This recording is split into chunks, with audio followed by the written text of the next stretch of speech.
بسم الله الرحمن الرحيم والنجم إذا هوى ما ضل صاحبكم وما غوى وما ينطق عن الهوى إن هو إلا وحي يوحى علمه شديد القوى ذو مرة فاستوى وهو بالأفق الأعلى السلام عليكم ورحمة الله. بسم الله الرحمن الرحيم. الحمد لله الذي هدانا لهذا وما كنا لنهتدي لولا أن هدانا الله. اللهم صل على محمد وعلى آل محمد كما صليت على إبراهيم وعلى آل إبراهيم وبارك على محمد وعلى آل محمد كما باركت على إبراهيم وعلى آل إبراهيم إنك حميد مجيد. أما بعد فإن خير الكلام كلام الله وخير الحديث كتاب الله وخير الهدي هدي محمد صلى الله عليه وسلم وشر الأمور محدثاتها وكل محدثة بدعة وكل بدعة ضلالة. أعوذ بالله من الشيطان الرجيم. بسم الله الرحمن الرحيم. يا أيها الذين آمنوا اتقوا الله حق تقاته ولا تموتن إلا وأنتم مسلمون. ادفع بالتي هي أحسن السيئة നഹ്നു അഅലമു ബിമാ യസിഫൂൻ. സ്നേഹമുള്ള സത്യവിശ്വാസികളെ, സത്യവിശ്വാസിനികളെ, സഹോദരി സഹോദരന്മാരെ, സർവശക്തനായ അള്ളാഹുവിനെ സൂക്ഷിച്ചുകൊണ്ട് ജീവിക്കണമെന്നും എന്നെയും നിങ്ങളെയും ഞാൻ ഓർമ്മപ്പെടുത്തുകയാണ്.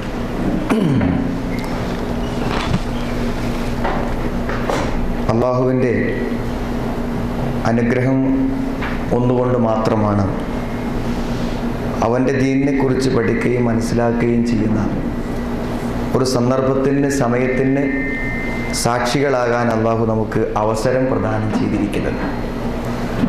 സഹോദരങ്ങളെ, ഇത് അള്ളാഹു നമ്മളിൽ നിന്നും ഒരു സൽപ്രവർത്തനമായി സ്വീകരിക്കുമാറാവട്ടെ. പൊതുവെ പുണ്യസ്ഥലങ്ങളായ മക്കയിലും അതേപോലെ തന്നെ മദീനയിലും സ്ഥിരമായി ഇവിടെ താമസിക്കുന്നവരും ഇവിടെ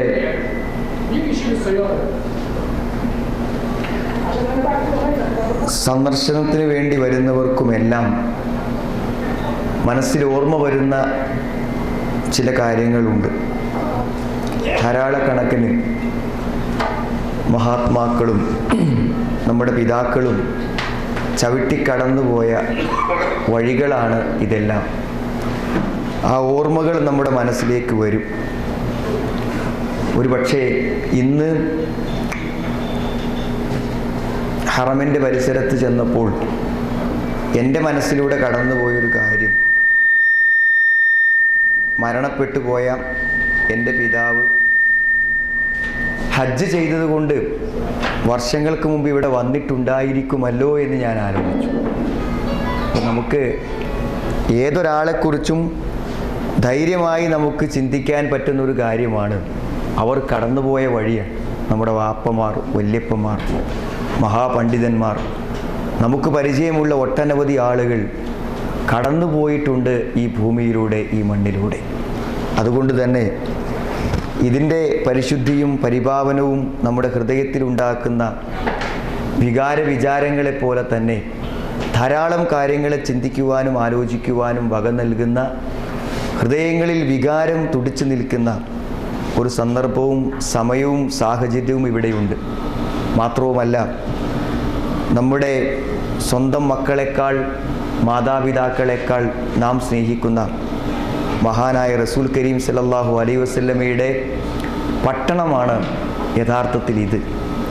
ഇതൊന്നും ഇവിടെ എത്ര കാലം ജീവിച്ചാലും, ഈ അങ്ങാടികൾ എത്ര പരിചയമായാലും മറന്നു പോകാൻ പറ്റാത്ത, നമ്മുടെ മനസ്സിൽ എപ്പോഴും ഓർമ്മയുണ്ടാകേണ്ട കാര്യമാണിത്. മുമ്പ് കാലത്ത് KNMൻ്റെ ഹജ്ജ് ഗ്രൂപ്പിൽ വന്നപ്പോൾ ആ ഹജ്ജ് ഗ്രൂപ്പിലുണ്ടായിരുന്ന ഒരു സഹോദരി ഹജ്ജിന് വരാൻ ആഗ്രഹിച്ചതുപോലെ അവരാഗ്രഹിച്ച ഒരു ആഗ്രഹമുണ്ടായിരുന്നു. ഒരൊറ്റ ആൺകുട്ടിയെ അവർക്കുള്ളൂ. അവൻ ഇവിടെ വെച്ചാണ് മരണപ്പെട്ടത്. അതുകൊണ്ട് മദീനത്താണ് അവനെ മറവ് ചെയ്യപ്പെട്ടത്. നാട്ടിൽ നിന്ന് യാത്ര അയച്ച് അവസാനം ഇവിടെ മരണപ്പെട്ടതുകൊണ്ട് തിരിച്ചറിഞ്ഞില്ലെങ്കിലും അവിടെ ചെല്ലുമ്പോൾ എൻ്റെ മകൻ്റെ ഖബറൊന്ന് സന്ദർശിക്കാനായാലോ എന്ന് ചിന്തിച്ച് ആണ് അവരിവിടെ വന്നത്. ഞാനത് ഓർത്തത് എന്തിനാണെന്ന് വിചാരിച്ചാൽ, സ്വന്തം മക്കളെക്കാളും നമ്മൾ നബി സ്വല്ലല്ലാഹു സ്നേഹിക്കണമെന്ന് പറയുമ്പോൾ ആ പ്രവാചകനോടുള്ള ഒരു സ്നേഹത്തിൻ്റെ വികാരം നമ്മുടെ മനസ്സിലുണ്ട്. അതുകൊണ്ട് തന്നെ ആ പ്രവാചകന് ഒന്ന് സലാം പറയാനുള്ള അനുവാദം യഥാർത്ഥത്തിൽ ആ സ്നേഹത്തെ നമ്മുടെ മനസ്സിലേക്ക് തിരിച്ചു കൊണ്ടുവരുന്ന ഏറ്റവും നല്ല ഒരു സാഹചര്യമാണ്. അതുകൊണ്ട് ഒട്ടനവധി വികാരങ്ങളെ ഹൃദയത്തിൽ നിറഞ്ഞു നിന്നുകൊണ്ടാണ് സഹോദരങ്ങളെ നമ്മൾ ഈ പട്ടണത്തിൽ എത്ര കാലത്തെ പഴക്കമുണ്ടെങ്കിലും എത്ര കൊല്ലത്തെ പഴക്കമുണ്ടെങ്കിലും ഈ വികാരങ്ങൾക്കൊന്നും പഴക്കമുണ്ടാവാൻ പാടില്ലെന്നതാണ് യഥാർത്ഥത്തിൽ ഓർമ്മപ്പെടുത്തുന്നത്. ഇവിടെ പലപ്പോഴും പ്രസംഗങ്ങൾക്കും പ്രഭാഷണങ്ങൾക്കും ഇവിടെ പറ്റിയ സമയം യഥാർത്ഥത്തിൽ അസമയങ്ങളാണ്. ഞാൻ അന്വേഷിച്ചിടത്തോളം 12 മണി 12:45 1 മണി വരെയൊക്കെ ഇവിടെ ക്ലാസ് നടക്കാറുണ്ട്. അപ്പോൾ നമ്മൾക്കൊക്കെ നാട്ടിൽ അസമയമായി വിചാരിക്കുന്നതാണ് യഥാർത്ഥത്തിൽ ഇവിടെ സമയമായിട്ടുള്ളത്. ഏതായിരുന്നാലും ഒരു പ്രഭാഷണത്തിനും ഒരു സന്ദർഭത്തിനും താല്പര്യപ്പെട്ടു വന്ന ആളുകൾ എന്ന നിലക്ക് തീർച്ചയായും ഈ ഒരല്പസമയത്തെ സംസാരം നിങ്ങൾ ശ്രദ്ധാപൂർവം കേൾക്കുമെന്ന് എനിക്ക് ഉറപ്പുണ്ട്. അതിലേറെ എനിക്ക് പ്രതീക്ഷ നമ്മുടെ എല്ലാവരുടെയും ജീവിതവുമായി അങ്ങേയറ്റം ബന്ധപ്പെട്ട് നിൽക്കുന്ന ഒരു വിഷയത്തെക്കുറിച്ചാണ് സംസാരിക്കുന്നത് എന്നതുകൊണ്ടും നിങ്ങൾ അത് കേൾക്കും, ശ്രദ്ധിക്കും, ഇതിനെ വൈകാരികമായ ഒരു നല്ല മനസ്സോടുകൂടെ ഇതിൻ്റെ കൂടെ ഉണ്ടാകും എന്ന പ്രതീക്ഷയോടുകൂടെയാണ് ഞാൻ സംസാരിക്കുന്നത്. സഹോദരങ്ങളെ, കുടുംബം എന്ന് നമ്മൾ പറയുമ്പോൾ അതൊരു വല്ലാത്ത ഒരു സംഭവമാണ്. കാരണം ഞാൻ പറയാതെ നിങ്ങൾക്കറിയാം, വിവാഹം കഴിയുന്നതോടുകൂടെ ജീവിതത്തിൻ്റെ എല്ലാ കാര്യങ്ങളും ആ ദാമ്പത്യവുമായി ബന്ധപ്പെട്ടാണ് നിലനിൽക്കുന്നത്. എന്ത് കാര്യം നമ്മൾ പരിശോധിച്ചാൽ ദാമ്പത്യ ജീവിതവുമായി ബന്ധപ്പെട്ടാണ് പിന്നെ ജീവിതത്തിൻ്റെ എല്ലാ കാര്യങ്ങളും. അത് ഏത് നമ്മൾ പരിശോധിച്ചാലും അതിലൊക്കെ അതിന് ബന്ധമുണ്ട്. പക്ഷെ വിവാഹത്തിൻ്റെ മുമ്പ് അങ്ങനെയല്ല. വിവാഹത്തിന് മുമ്പ് നമുക്ക് ജോലി ഉണ്ടാകാം, വരുമാനം ഉണ്ടാകാം, പല കാര്യങ്ങളും ഉണ്ടാകാം. പക്ഷേ വിവാഹം കഴിച്ചൊരു ദാമ്പത്യ ജീവിതം ആരംഭിക്കുന്നതോടുകൂടെ അതിൻ്റെ അവസ്ഥ മാറും.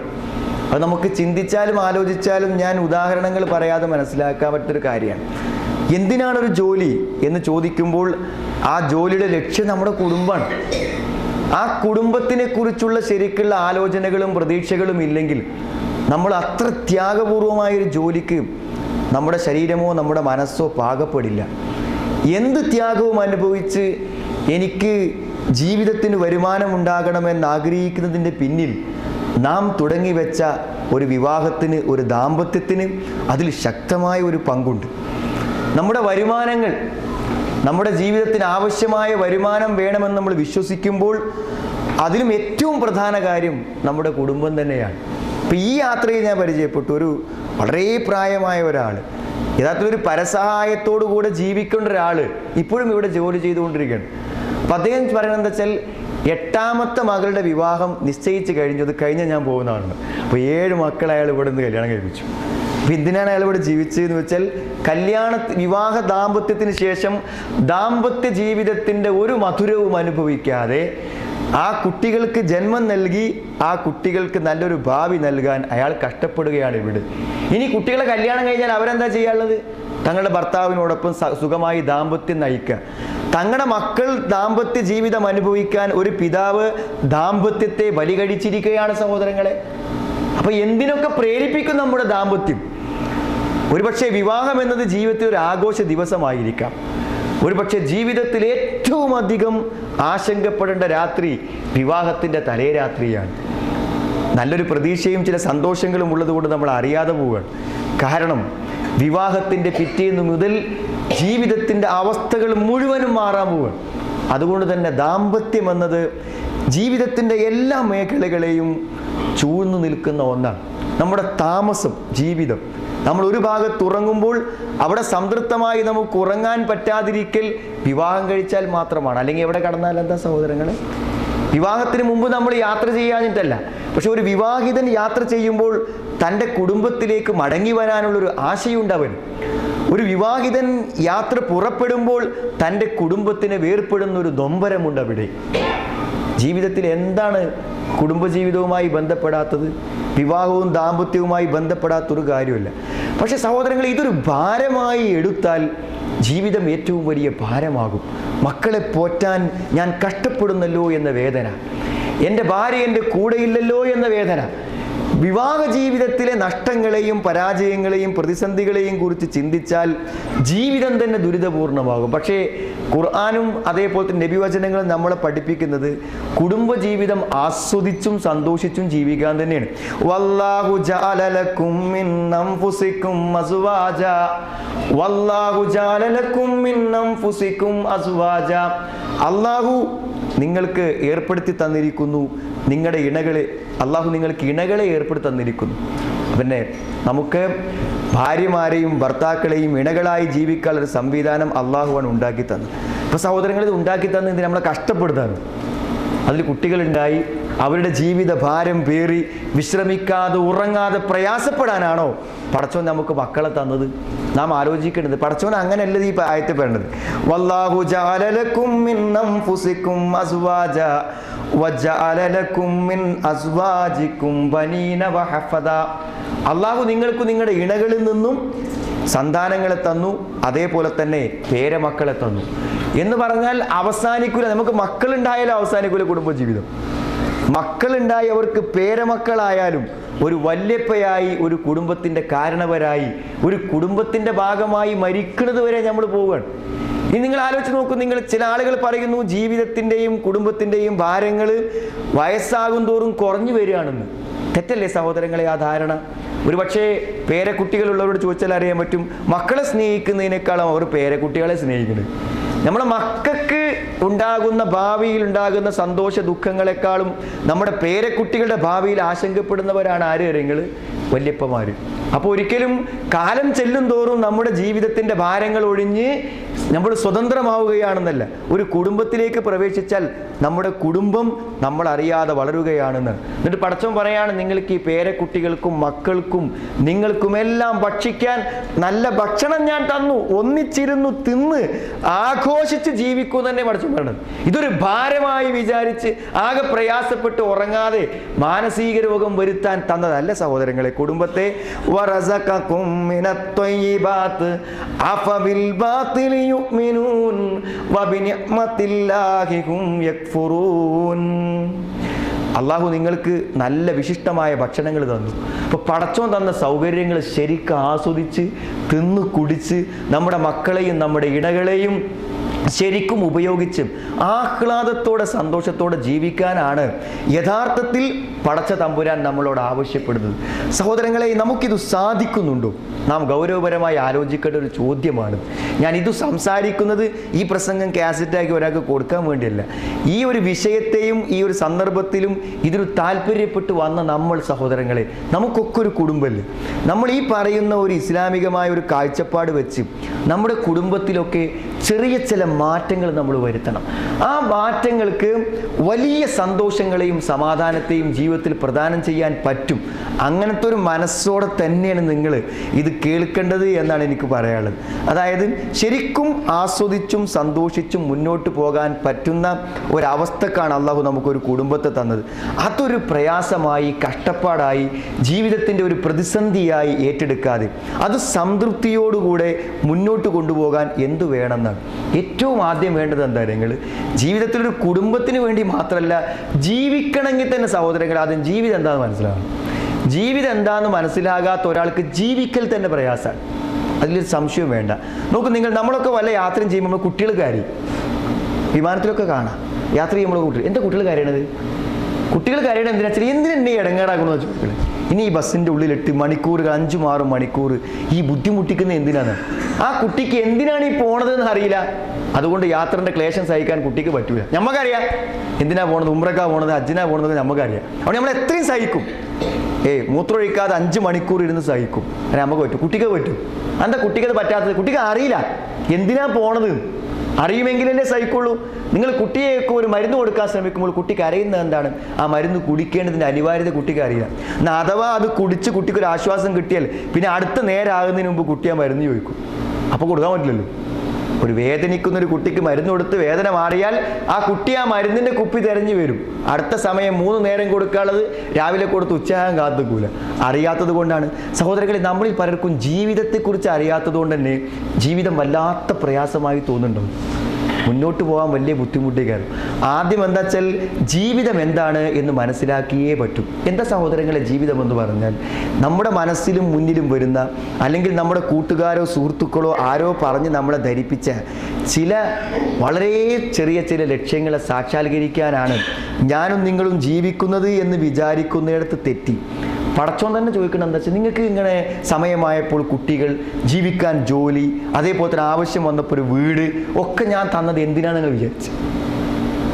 എന്തിനാന്നാ വിചാരിച്ചത്? പടച്ചോൻ ചോദിക്കാണ്, അയഹ്സബൂന അന്നമാ നുമിദ്ദുഹും ബിഹി മിൻ മാലിൻ വബനീൻ നുസാരിഉ ലഹും ഫിൽ ഖൈറാത്തി ബൽ ലാ യശ്ഉറൂൻ. അയഹ്സബൂന അന്നമാ നുമിദ്ദുഹും ബിഹി മിൻ മാലിൻ വബനീൻ നുസാരിഉ ലഹും ഫിൽ ഖൈറാത്തി ബൽ ലാ യശ്ഉറൂൻ. അവരെന്താ ഇപ്പോൾ ധരിച്ചു വെച്ചത്? ഞാൻ അവർക്ക് ഇങ്ങനെ നല്ല സുഖ സൗകര്യങ്ങളും മക്കളെയും സമ്പത്തൊക്കെ ഇങ്ങനെ കൊടുത്ത് അവർക്ക് നന്മ ചെയ്യാൻ ഞാനിങ്ങനെ മത്സരിക്കുകയാണെന്ന് അവർ വിചാരിക്കുന്നത് എന്ന് പറഞ്ഞ സഹോദരങ്ങളെ, ചോദിക്കുന്നതൊക്കെ ഇങ്ങനെ കിട്ടുമ്പോൾ, അനുഭവിക്കുമ്പോൾ, ഇതൊക്കെ ഇങ്ങനെ ആവശ്യമുണ്ടാകുമ്പോൾ നമുക്ക് ആഗ്രഹിക്കുന്നതൊക്കെ ഇങ്ങനെ കിട്ടുക, അതൊക്കെ ഇങ്ങനെ അനുഭവിക്കുക, എന്നിട്ട് ഇവിടെ ഇങ്ങനെ ജീവിക്കുക. അതാണോ ജീവിതത്തിൻ്റെ ലക്ഷ്യമെന്ന് നിങ്ങൾ തെറ്റിദ്ധരിച്ചു പോയോന്ന്?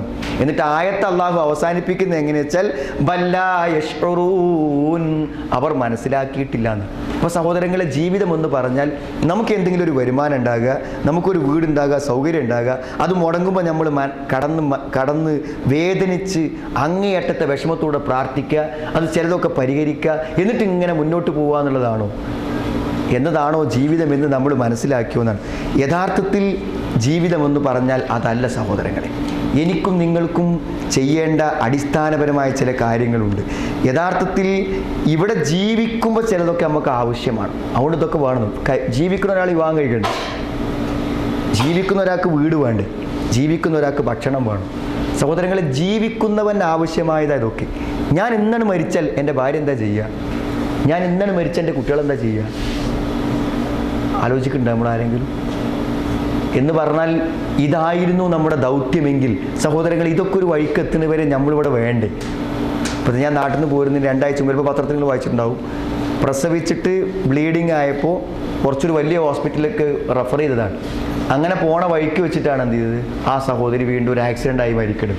നിങ്ങൾ ആലോചിക്കണം, ആ സ്ത്രീനെ കൊണ്ടുപോകുമ്പോൾ പ്രസവിച്ചെടുക്കുന്ന കുട്ടിയോടെ കിടക്കണം, എന്നിട്ട് അപ്പോൾ ഇതിന് ആശുപത്രിയിൽ കൊണ്ടുപോകും.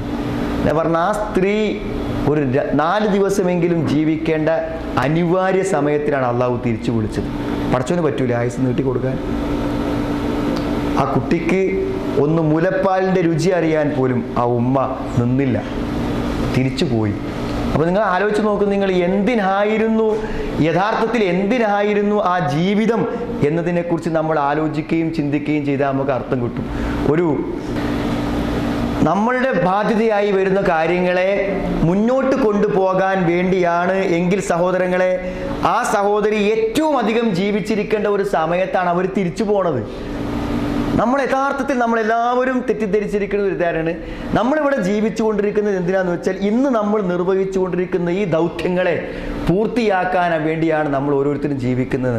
അതല്ല എന്നുള്ള കാര്യം ഉറപ്പല്ലേ. കാരണം ജീവിതത്തിൽ ഏറ്റവും അനിവാര്യമായ ദിവസം, അതായത് കല്യാണം കഴിച്ചു കൊടുക്കുന്ന പെൺകുട്ടിയുടെ വിവാഹം നടക്കുന്നതിൻ്റെ തലേന്നാൾ വിവാഹത്തിൻ്റെ ഒരുക്കങ്ങൾ നടക്കുന്ന കല്യാണ പന്തലിലാണ് അറ്റാക്കായിട്ട് വാപ്പ മരിച്ചു വീണത്. പിറ്റേന്ന് അയാൾ നിർബന്ധമല്ലേ കല്യാണത്തിൽ? അയാളല്ലേ സഹോദരങ്ങളെ കൈ കൊടുക്കേണ്ടത്? ഒരു ദിവസം കിട്ടിയാൽ ആ മകളുടെ വിവാഹം നടത്തി അയാൾക്ക് തിരിച്ചു പോയിക്കൂടെ? അതറിയാത്തവനാണോ പടച്ച തമ്പുരാൻ? ഒക്കെ അറിഞ്ഞും മനസ്സിലാക്കിയിട്ടും തലേന്ന് എന്തുകൊണ്ട് തിരിച്ചു പിടിച്ചു? ഇവിടെ ജീവിതത്തെക്കുറിച്ചുള്ള ശരിയായ ഒരു തിരിച്ചറിവ് നമ്മളെ സംബന്ധിച്ചിടത്തോളം വേണം. അത് പടച്ചോൻ വളരെ കൃത്യമായി നമുക്ക് പറഞ്ഞു തന്നിട്ടുണ്ട്. കുല്ലു നഫ്സിൻ ദാഇഖത്തുൽ മൗത്ത് വനബ്ലൂകും ബിശ്ശർരി വൽ ഖൈരി ഫിത്ന വഇലൈനാ തുർജഊൻ. കുല്ലു നഫ്സിൻ ദാഇഖത്തുൽ മൗത്ത്, എല്ലാവരും മരണത്തെ രുചിക്കുക തന്നെ ചെയ്യും. ജീവിച്ചിട്ടുണ്ടോ സഹോദരങ്ങളെ? മരിച്ചു പോകണം. അപ്പോൾ മരണം എന്നത് ജീവിതത്തിൻ്റെ പരിസമാപ്തിയാണ്. അതുകൊണ്ട് മരിക്കും. എന്നിട്ട് എന്താ പടച്ചോൻ പറഞ്ഞത്? ആ മരണത്തിൻ്റെയും ജീവിതത്തിൻ്റെയും ഇടയ്ക്ക് പടച്ചോൻ എന്താണ് ചെയ്യുന്നത്? വനബ്ലൂകും ബിശ്ശർരി വൽ ഖൈരി ഫിത്ന വഇലൈനാ തുർജഊൻ. വനബ്ലൂകും ബിശ്ശർരി വൽ ഖൈരി ഫിത്ന, ഞാൻ നിങ്ങളെ നന്മ കൊണ്ടും തിന്മ കൊണ്ടും പരീക്ഷിച്ചു കൊണ്ടിരിക്കും. വഇലൈനാ തുർജഊൻ, നമ്മളിലേക്കാണ് നിങ്ങൾ മടക്കപ്പെടുന്നത്. അപ്പോൾ യഥാർത്ഥത്തിൽ കുറച്ച് കാര്യം നമ്മളെ കൊണ്ട് പടച്ചവന് ചെയ്യാണ്ട് സഹോദരങ്ങളെ. അത് പടച്ചവൻ നമുക്ക് നന്മയായും തിന്മയായും തന്ന് അതിൻ്റെ മുന്നിൽ നമ്മൾ എങ്ങനെ നിന്നു എന്ന് പടച്ചവൻ നോക്കും. കുറച്ച് കഷ്ടപ്പാട്, ജോലിയില്ലാത്തൊരു 10 മാസം ഇവിടെയൊക്കെ നിൽക്കുന്ന ഒരാളെ അവസ്ഥകൾ ആലോചിക്കണം സഹോദരങ്ങളെ. ആ 10 മാസം അവൻ എന്തു ചിന്തിച്ചു, എന്ത് വിചാരിച്ചു, അതേ പടച്ചവൻ അറിയേണ്ടതുള്ളൂ. നമുക്ക് കണക്കില്ലാത്ത ശമ്പളവും പണവും പടച്ചവൻ തന്നു. ചില സന്ദർഭങ്ങളിൽ എന്തേ ചെയ്തു? നമ്മുടെ ജീവിതത്തെ മരണത്തിനിടയ്ക്ക് അള്ളാഹു തിരിച്ചറിയാൻ വേണ്ടിയുള്ള ഒരു പരീക്ഷണം. സഹോദരങ്ങളെ, ആ പരീക്ഷണം നല്ലോണം ജീവിതത്തിലുണ്ട്. അപ്പോൾ ആ പരീക്ഷണം നടക്കണമെങ്കിൽ എന്ത് വേണം? ഇടയ്ക്ക് പടച്ചവൻ നമ്മുടെ കുടുംബത്തിൽ ഇടപെടും, ജീവിതത്തിൽ ഇടപെടും. ഇതൊക്കെ നമ്മൾ മനസ്സിലാക്കണം. ചില പ്രതിസന്ധികളും പ്രതികൂലാവസ്ഥകളും ജീവിതത്തിൽ വരുമ്പോൾ ഇതാണ് ജീവിതമെന്ന് മനസ്സിലാക്കാതെ പോയാൽ ചിലപ്പോൾ പ്രശ്നം ഉണ്ടാവും. അതുകൊണ്ട് പ്രതിസന്ധികളൊന്നും ഉണ്ടാവില്ല, പ്രയാസങ്ങളൊന്നും ഉണ്ടാവില്ല.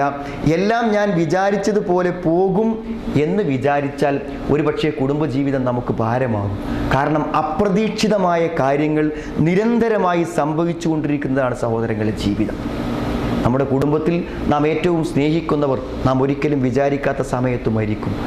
പണത്തിന് ഏറ്റവും അനിവാര്യമുള്ള ഘട്ടങ്ങളിൽ പണമില്ലാതെ നമ്മൾ കഷ്ടപ്പെടും.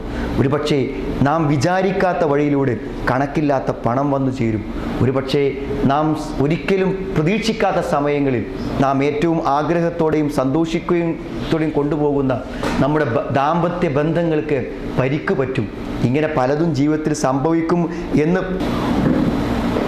അപ്പോൾ അങ്ങനത്തെ ഒരു ധാരണ നമ്മളെ സംബന്ധിച്ചിടത്തോളം ഏറ്റവും പ്രധാനപ്പെട്ട, ആ ധാരണ ഇല്ലാതിരിക്കുമ്പോഴാണ് ജീവിതത്തിൽ പലപ്പോഴും എന്താ അറിയൂ ആളുകൾക്ക് നിരാശയും പ്രയാസങ്ങളും ഉണ്ടാവുക എന്നുള്ളത്. അപ്പോൾ ജീവിതത്തെക്കുറിച്ചുള്ള അറിവില്ലെങ്കിൽ ജീവിച്ച് മുന്നോട്ട് പോകുമ്പോൾ അതിൻ്റേതായ പ്രതിസന്ധികളും പ്രയാസങ്ങളും ഉണ്ടാവും. പിന്നെ മറ്റൊന്ന് നമ്മൾ മനസ്സിലാക്കേണ്ടതെന്ന് വെച്ചാൽ, ശരിക്ക് ജീവിതത്തെ നബി സ്വല്ലല്ലാഹു അലൈഹി വസല്ലം നമുക്ക് ഉപമിച്ച് തന്നത് എന്താ വെച്ചാൽ ഒരു പ്രവാസിയോടാണ്. ഒരു പ്രവാസ ജീവിതത്തെക്കുറിച്ച് ഇരിക്കുന്ന ബഹുഭൂരിപക്ഷം ആളുകളോട് ഞാൻ പറയേണ്ടി വരും. സ്വന്തം നാട്ടിലല്ലാതെ ജീവിക്കുന്ന ഒരാളെ കൂടാണ് യഥാർത്ഥ നബി സ്വല്ലല്ലാഹു അലൈഹി വസല്ലം അബ്ദുല്ലാഹി ഇബ്നു ഉമർ റളിയല്ലാഹു അൻഹുവിൻ്റെ ചുമലിൽ കൈവച്ചുകൊണ്ട് പറഞ്ഞു കൊടുത്ത കാര്യമാണ്. നബി സ്വല്ലല്ലാഹു അലൈഹി വസല്ലം അദ്ദേഹത്തോട് പറഞ്ഞതാണ്, കുൻ ഫിദ്ദുനിയ കഅന്നക ഗരീബ്, ഈ ദുനിയാവിൽ നീ ഒരു പ്രവാസിയെ പോലെ ആവണമെന്ന്. അതൊരു വല്ലാത്ത സംഗതിയല്ല. എന്ത് സൗകര്യം ഇവിടെ ഉണ്ടെങ്കിലും സഹോദരങ്ങൾ നാട്ടിൽ പോകണം തന്നെയല്ലേ വിചാരിക്കുക? ആരങ്ങനെ വിചാരിക്കുക? നല്ല സൗകര്യം. നാട്ടിൽ ഇങ്ങനത്തെ ഒരു ഫ്ലാറ്റ് കിട്ടൂല വിചാരിച്ചു തുടങ്ങി. നാട്ടിൽ ഇങ്ങനത്തെ ഒരു സ്കൂൾ കുട്ടികളെ പഠിപ്പിക്കാൻ പറ്റൂല. ഒക്കെ ഉണ്ടായാലും നാട്ടിൽ പോകണം തന്നെയല്ലേ നമ്മൾ വിചാരിക്കുക?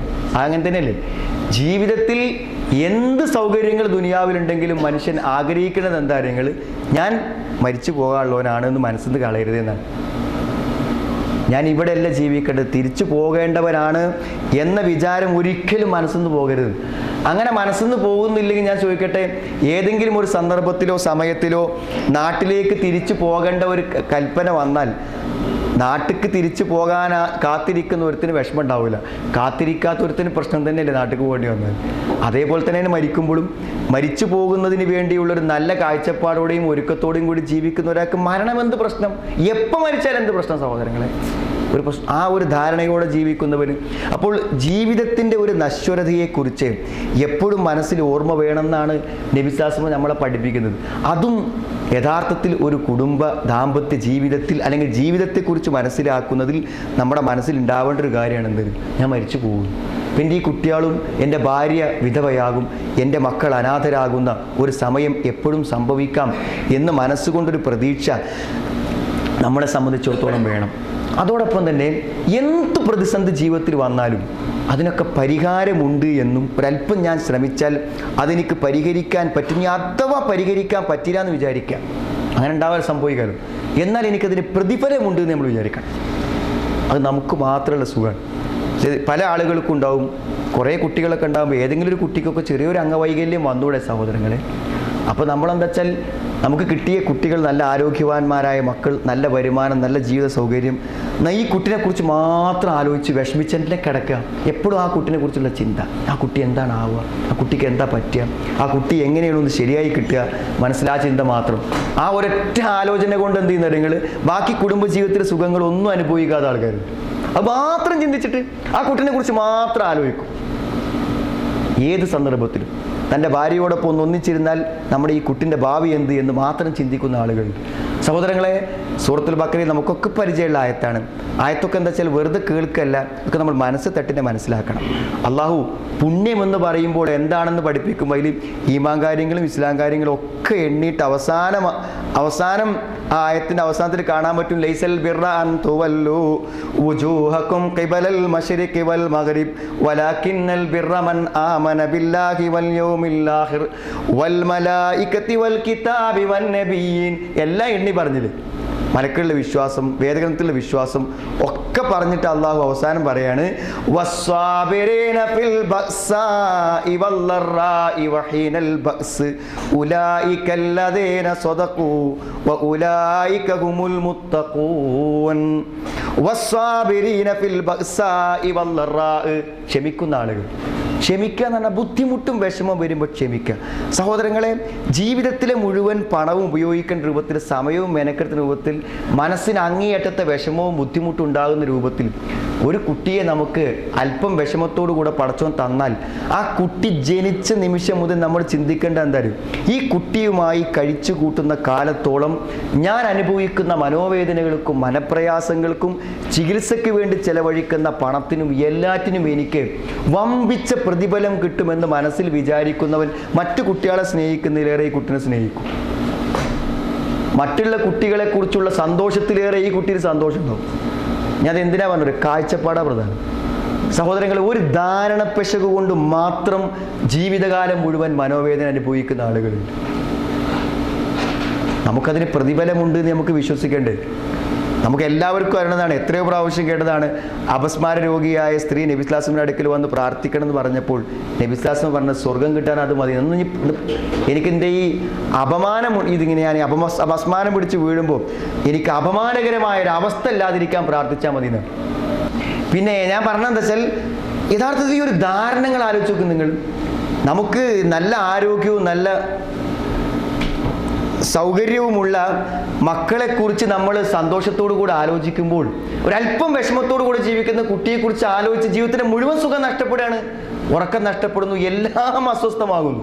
എന്നാൽ യഥാർത്ഥത്തിൽ ഒരു വിശ്വാസത്തിൻ്റെ പശ്ചാത്തലത്തിൽ ചിന്തിച്ച സഹോദരങ്ങളെ, നാളെ പരലോകത്തിൽ ഏറ്റവും അധികം നമുക്ക് നേട്ടം തരുന്നത് ആരാച്ചാൽ ഈ കുട്ടിയാണ്. ചില ആളുകൾ മരിച്ചുപോയ കുട്ടികളെക്കുറിച്ച് ചിന്തിക്കുന്ന ആളുകളുണ്ട്. ഒരു കുട്ടി മരിച്ചുപോയി, ഞാനതിനെപ്പറ്റി മാത്രം ആലോചിക്കും, സങ്കടപ്പെടും. ഞാനിപ്പോൾ ഈ യാത്രയിൽ ഞാൻ പരിചയപ്പെട്ട ഒരാളുണ്ട്. അദ്ദേഹത്തിന് ഒരു വിവാഹമോചനത്തിൽ ഒരു കുട്ടി നഷ്ടപ്പെട്ടു. വിവാഹമോചനം നഷ്ടപ്പെടാൻ ആ ഭാര്യ പോയപ്പോൾ കൂടെ ഒരു കുട്ടിയും പോയി. ആ കുട്ടി രണ്ടാമത്തെ വയസ്സിലാണ് അയാൾക്ക് ആ കുട്ടിയെ നഷ്ടപ്പെട്ടത്. പിന്നെ ആ കുട്ടീനെ അയാൾക്ക് കാണിച്ചു കൊടുത്തിട്ടില്ല ആസ്തവി. ഒരിക്കലും എങ്ങനെ സംരക്ഷിക്കാമെന്ന് പറഞ്ഞാലും സമ്മതിക്കില്ല. ആ കുട്ടിനെ കുറിച്ച് ആലോചിച്ച് ഞാൻ അയാളെ പരിചയപ്പെടുമ്പോഴുള്ള ഒരു പ്രശ്നം എന്ന് വെച്ചാൽ അയാളിങ്ങനെ കിതക്കും, പെട്ടെന്ന് നെടുവീർപ്പ്, വർത്താനം പറഞ്ഞുകൊണ്ടിരിക്കുന്ന ഇടയ്ക്ക് പെട്ടെന്ന് അയാൾ നെടുവീർപ്പെടും. അപ്പോൾ ഞാൻ വെറുതെ അയാൾ ചോദിച്ചു, എന്തോ ഒരു പ്രശ്നം നിങ്ങളെ മനസ്സ് കിടക്കുന്നുണ്ടല്ലോ എന്ന് വെച്ചപ്പോൾ അയാൾ എന്നോട് എന്ത് ചെയ്തു, അയാളെ കുടുംബജീവിതത്തിൽ ചില വശങ്ങൾ തുറന്നു വെച്ചു. അപ്പോൾ ഞാൻ എന്ത് വെച്ചാൽ ആ കുറഞ്ഞ സമയം കൊണ്ട് ഞാൻ അയാൾക്ക് ഒരു കാഴ്ചപ്പാട്, അതിനെക്കുറിച്ചൊരു കാഴ്ചപ്പാട് ഇസ്ലാമികമായി ഞാൻ മനസ്സിലാക്കിയത് പറഞ്ഞു കൊടുത്തു. അയാൾ അതിനുശേഷം എന്നോട് പറഞ്ഞൊരു വാചകം എന്താണെന്ന് വിചാരിച്ചാൽ, ഒരു പക്ഷേ ഇതെനിക്ക് കുറച്ച് നേരത്തെ ഒരാൾ പറഞ്ഞു തന്നിരുന്നുവെങ്കിൽ എത്രയോ രാത്രികൾ എനിക്ക് സന്തോഷത്തോടെ ഉറങ്ങാമായിരുന്നു എന്നാണ്. നമ്മുടെ ഒരു കാഴ്ചപ്പാടിൻ്റെ പ്രശ്നം ചെറുതല്ല സഹോദരങ്ങളെ, അത് നിസ്സാരമായി കാണരുത്. ഇവന് കുട്ടി മരിച്ചു പോയാൽ എന്താ, ആ കുട്ടി ജീവിച്ചിരുന്ന് നിങ്ങൾക്ക് 90 വയസ്സാകുമ്പോൾ 40 വയസ്സിൽ നിന്നൊരു ചെറുപ്പക്കാരനായി മരണം വരെ നിങ്ങളെ കൂടെ ആശുപത്രിയിലും സഹായത്തിലും സഹകരണത്തിനും ഒരു മകനേക്കാളും പ്രതിഫലം കിട്ടും സഹോദരങ്ങളെ. ജനിച്ച് സുന്ദരമായ ആ നല്ല ഓമനത്വം തുളുമ്പുന്ന മുഖം കണ്ണടച്ച് നമ്മുടെ കൈകളെ കൊണ്ട് കബറിലേക്ക് ഇറക്കി വെച്ചോൻ ആ മകനേക്കാൾ ഉപകാരം ഈ കുട്ടിനെ കൊണ്ടാണ് കിട്ടുക. എന്തുകൊണ്ടാണ്? ഒരു കുട്ടിൻ്റെ ആത്മാവിനെ പിടിച്ചു വന്ന മാലാഖമാരോട്, മലക്കുകളോട് അള്ളാഹു ചോദിക്കണം, കബൽത്തും, നിങ്ങൾ പിടിച്ചുവല്ലേ എൻ്റെ അടിമയുടെ മകനെ നിങ്ങൾ പിടിച്ചു. എന്നിട്ട് അള്ളാഹു പറഞ്ഞ കബൽത്തും സമറ ഫുആദിഹി, അവൻ്റെ ഹൃദയത്തിൻ്റെ കഷ്ണമാണ്, ഹൃദയത്തിൻ്റെ ഫലമാണ് നിങ്ങൾ പറിച്ചെടുത്തത്. മലക്കാളുടെ പടച്ചവൻ പറയാണ്.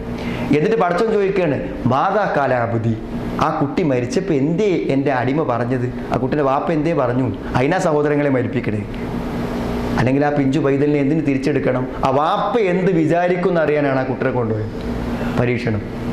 അപ്പോൾ ആ വാപ്പ എന്താ പറഞ്ഞത്? അൽഹംദുലില്ലാ വസ്തർജഅ. അയാൾ അൽഹംദുലില്ലാ എന്ന് പറഞ്ഞു, അള്ളാഹുവിൻ്റെ സ്തുതി. വസ്തർജഅ ഇന്നാ ലില്ലാഹി വ ഇന്നാ ഇലൈഹി റാജിഊൻ, അതാണ് അയാൾ പറഞ്ഞതെന്നാണ്. അള്ളാഹുവിൻ്റെ അടുത്ത മറുപടി എന്താ അറിയും? ഇബ്നു ലഹു ബൈതൻ ഫിൽ ജന്ന, സ്വർഗത്തിലൊരു വീടുണ്ടാക്കി കൊടുക്കുക അയാൾക്ക്. നമുക്കൊരു കുട്ടി മരിച്ചിട്ടുണ്ടെങ്കിൽ സന്തോഷത്തോടു കൂടെ നമ്മളത് ക്ഷമിച്ചാൽ സഹോദരങ്ങൾ, ഒരു സ്വർഗത്തിൻ്റെ ഒരു വീടിൻ്റെ പണി കഴിഞ്ഞു. അതിലേറെ എന്താ കിട്ടുക? ഒരു കുട്ടിനെ കൊണ്ട് എന്താ കിട്ടുക? നമുക്ക് ഒരു കുട്ടിനെ നമ്മൾ മരിക്കുന്നത് വരെ എല്ലാ പ്രതാപത്തോടെയും നമുക്ക് ഭൂമിയിൽ കിട്ടിയാൽ എന്താ കിട്ടുക? സ്വർഗം കിട്ടും. അപ്പോൾ യഥാർത്ഥത്തിൽ ആ കുട്ടിയെക്കുറിച്ചല്ലേ പ്രതീക്ഷ? എനിക്കൊരു കുട്ടി മരിച്ചിട്ടുണ്ട്, ആ കുട്ടി എനിക്ക് സ്വർഗത്തിലൊരു വീട് തരും എന്നല്ലേ സഹോദരങ്ങളെ മനസ്സിലുണ്ടാവും. പിന്നെ ആ കുട്ടിനെ പറ്റി ദുഃഖം ഉണ്ടാവും. ആ കുട്ടിനെ പറ്റി ദുഃഖം ഉണ്ടാവും. പിന്നെ നമ്മുടെ ഒരു കാഴ്ചപ്പാടിൻ്റെ പ്രശ്നം ചെറിയ പ്രശ്നമല്ല. നമ്മുടെ ജീവിതത്തെക്കുറിച്ചും ജീവിതത്തിൻ്റെ മുഴുവൻ കാര്യങ്ങളെക്കുറിച്ചുമുള്ളൊരു അവസ്ഥ നമ്മൾ എന്ത് ചെയ്യണം? മനസ്സിലാക്കണം. പിന്നെ ജീവിതത്തിൽ വിശ്വാസം സ്വീകരിച്ച ഒരാളെയും പടച്ചവൻ പരീക്ഷിക്കാതെ പോലെ. ആ പരീക്ഷണങ്ങൾ ഏറ്റവും അധികം വരാൻ സാധ്യതയിലാണ് കുടുംബജീവിതത്തിലെ പരീക്ഷണങ്ങളാണ് വല്ലാതെ നമ്മളെ പ്രയാസപ്പെടുത്തുക. നിങ്ങൾ കല്യാണം, ഇന്നലെയും മിനിഞ്ഞാന്നൊക്കെ കല്യാണം കഴിഞ്ഞ ചെറുപ്പക്കാർ എന്താഘോഷത്തിൽ ജീവിക്കേണ്ട ആൾക്കാരാണ് അറിയുന്നത്. അവരൊക്കെ എന്ന് പറഞ്ഞാൽ രാത്രി ഉറങ്ങാതെ കിടക്കുന്ന വെച്ചാൽ വാപ്പൻ്റെ അടുത്തും ഉമ്മൻ്റെ അടുത്തും തൻ്റെ ഒരു ഭാര്യയെ നിർത്തിക്കൊണ്ടു പോകുന്നതിനെ കുറിച്ച് ആലോചിച്ചിട്ട് പറ്റുന്നില്ല എന്നാണ്. പരസ്പരം ഒന്ന് അഡ്ജസ്റ്റ് ചെയ്ത് പോകാൻ പറ്റില്ല സഹോദരങ്ങളെ. വാപ്പൻ്റെയും ഉമ്മൻ്റെയും ഭാര്യൻ്റെയും ഇടയിൽ കടന്നുകൊണ്ട് കയ്പ് നീർ കുടിക്കുകയാണ് പല ചെറുപ്പക്കാരും. നല്ല യുവത്വത്തിൻ്റെ ഏറ്റവും നല്ല സമയത്താണ് ഈ ചെയ്യുന്നത്. അപ്പോൾ നിങ്ങൾ ആലോചിച്ച് നോക്കൂ, നിങ്ങൾ ജീവിതത്തിൽ. അപ്പോൾ പരീക്ഷണങ്ങൾ എവിടെ വരിക? കുടുംബജീവിതത്തിൽ. ഇനി എല്ലാം റെഡി ആയി കഴിഞ്ഞാൽ ഉമ്മ സഹകരിക്കുന്നില്ല, വാപ്പ സഹകരിക്കുന്നില്ല. വാപ്പനെ ഒഴിവാക്കാൻ പറ്റും, ഉമ്മനെ ഒഴിവാക്കാൻ പറ്റും. സഹോദരങ്ങൾ, അതൊക്കെ വന്നു. മക്കളിൽ 5ാം ക്ലാസ്സിൽ പഠിക്കുന്ന കുട്ടിയാണ് അലമാരിൽ വെച്ച 3000 രൂപയാണ് മോഷ്ടിച്ച് കൊണ്ടുപോയത്. പടച്ചവനെ, ഈ പ്രായത്തിൽ അവൻ അങ്ങനെ ചെയ്താൽ അവൻ ഭാവിയിൽ എന്താകും? അത് മാത്രം ആലോചിച്ചിട്ട് ഉറക്കല്ല.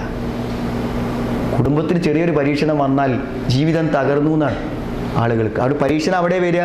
വലനബുലുവന്നകും ബിശൈഇൻ മിനൽ ഖൗഫി വൽ ജൂഅ് വനഖ്സിൻ മിനൽ അംവാലി വൽ അൻഫുസി വസ്സമറാത്ത് വബശ്ശിരിസ് സാബിരീൻ.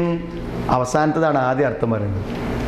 പടച്ചവൻ പരീക്ഷിക്കുമെന്ന് പറയുമ്പോൾ, പരീക്ഷണം എന്ന് പറയുമ്പോൾ നമുക്ക് പേടില്ല സഹോദരങ്ങൾ. ഏത് രംഗത്താണ് പടച്ചവൻ എന്നെ പരീക്ഷിക്കുക? എൻ്റെ ശരീരത്തിലാണ് പരീക്ഷിക്കുക, രോഗം തന്നാ പരീക്ഷിക്കുക, മക്കളെ കൊണ്ടുപോയിട്ടാണ് പരീക്ഷിക്കുക, എൻ്റെ കൃഷിയിൽ കുറവ് വരുത്തിയിട്ടാണ് പരീക്ഷിക്കുക. എങ്ങനെയെങ്കിലും പടച്ചവനൊന്ന് പരീക്ഷിക്കും. പക്ഷേ ആ പരീക്ഷിക്കുമെന്ന് പറഞ്ഞിട്ട് അള്ള പറയണം എന്താ അറിയോ? വബശ്ശിരിസ് സാബിരീൻ അല്ലദീന ഇദാ അസ്വാബതുഹും മുസീബത്തുൻ ഖാലൂ ഇന്നാ ലില്ലാഹി വ ഇന്നാ ഇലൈഹി റാജിഊൻ വബശ്ശിരിസ് സാബിരീൻ. ക്ഷമിക്കുന്നവർക്ക് സന്തോഷവാർത്ത അറിയിക്കുന്ന പരീക്ഷണം വരും എന്നറിഞ്ഞാൽ സന്തോഷവാർത്തയാണത് എന്നാണ്. എന്താ? പരീക്ഷണം വന്നാൽ ക്ഷമിക്കുക, കണക്കില്ലാത്ത കൂലി അള്ളാഹിന്റെ അടുക്കൽ വാങ്ങുക. സഹോദരങ്ങളെ, എല്ലാ കൂലിക്കും കണക്കുണ്ട്. കണക്കില്ലാത്ത കൂലി ക്ഷമക്ക് മാത്രമാണ്. ഇന്നമാ യുവഫസ്സാബിറൂന അജ്റഹും ബിഗൈരി ഹിസാബ്. ഇന്നമാ യുവഫസ്സാബിറൂന അജ്റഹും. ക്ഷമിക്കുന്നവർക്ക് അല്ലാഹു പ്രതിഫലത്തെ പൂർത്തിയാക്കി കൊടുക്കും. ബിഗൈരി ഹിസാബ്. കണക്കില്ലാത്ത പ്രതിഫലം പടച്ചോൻ കൊടുക്കും. അപ്പോൾ ക്ഷമിക്കാനുള്ള അവസരങ്ങൾ പടച്ചോൻ ജീവിതത്തിൽ തരും.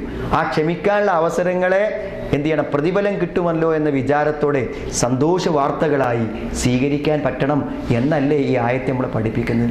അപ്പോൾ ജീവിതത്തെക്കുറിച്ച് അറിയാത്തവന് ജീവിതം ഭാരമാണ്. ഞാൻ ഉദാഹരണം പറഞ്ഞാൽ മനസ്സിലുണ്ടായാൽ മതി. എന്താണ്? ദീർഘമായൊരു യാത്രയിൽ നമ്മുടെ കുട്ടികൾ അസ്വസ്ഥതപ്പെടുന്നത് ആ യാത്ര എന്തിനെന്ന് അവർക്ക് അറിയാത്തത് കൊണ്ടാണ്.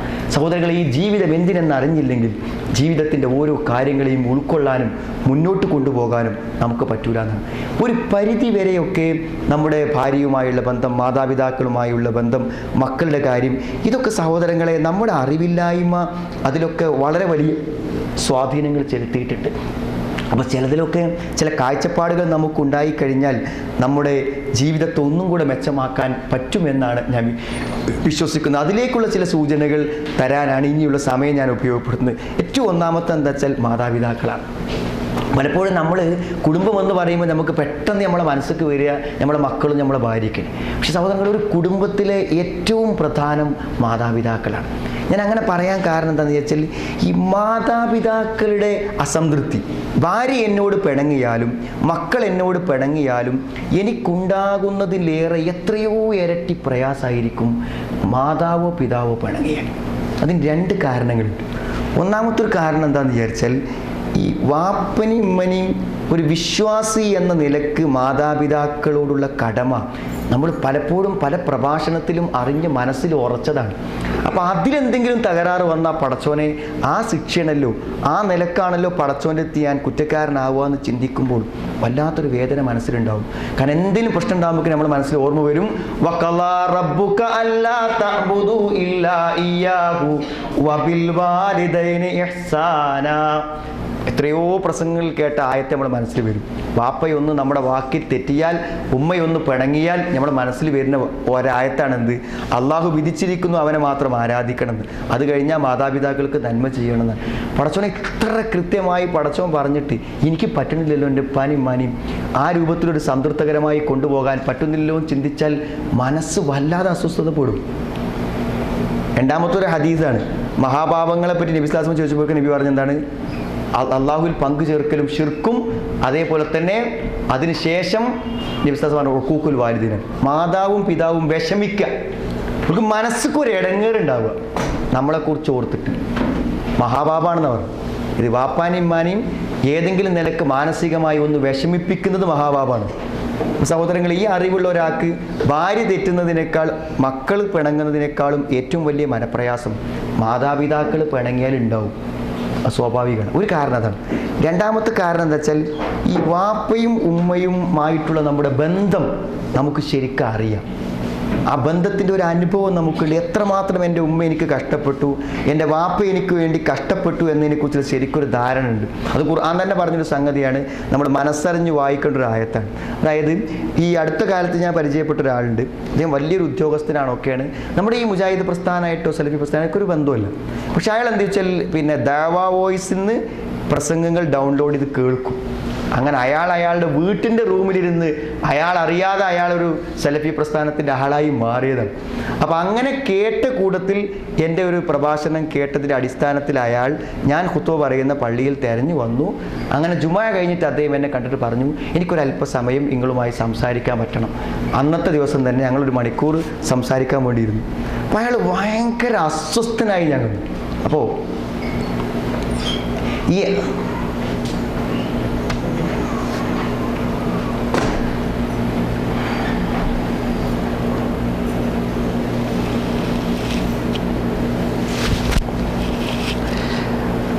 അപ്പോൾ എന്തായിരുന്നു ഇദ്ദേഹത്തിൻ്റെ അസ്വസ്ഥതയുടെ കാരണം ചോദിക്കുമ്പോൾ അദ്ദേഹത്തിന് ഒന്നും പറയാനില്ല.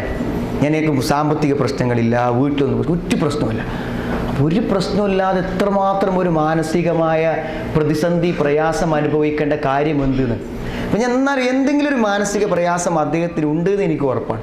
അപ്പോൾ ഞാൻ ചോദിച്ച കൂട്ടത്തിൽ അവസാനം അദ്ദേഹത്തോട് ചോദിച്ചു, മാതാപിതാക്കളുടെ കാര്യത്തിൽ എന്തെങ്കിലും പ്രയാസങ്ങളുണ്ടോ ചോദിച്ചപ്പോൾ അദ്ദേഹം പറഞ്ഞു അതാ പറഞ്ഞു. ഞാൻ ചോദ്യം പൂർത്തിയായ മുമ്പ് അയാളെ കണ്ണിൽ വെള്ളം വന്നു. അയാൾ പറഞ്ഞു, എൻ്റെ ഉമ്മ മരിക്കുന്ന സമയത്ത് ഞാൻ സ്ഥലത്തില്ല, ഞാൻ ഗൾഫിലാണ്. ഉമ്മക്ക് അസുഖം വന്നു എന്ന് കേട്ടു, വളരെ പെട്ടെന്ന് എൻ്റെ അമ്മേൻ്റെ മരണം സംഭവിച്ചു. രോഗമായിട്ടും എനിക്ക് വരാൻ പറ്റിയില്ല, മരിച്ചിട്ടും എനിക്ക് വരാൻ പറ്റില്ല. എന്നാൽ അതുവരെ ഉമ്മയുമായി ഏറ്റവും ബന്ധത്തിൽ നിന്ന ആൾ ഞാനായിരുന്നു.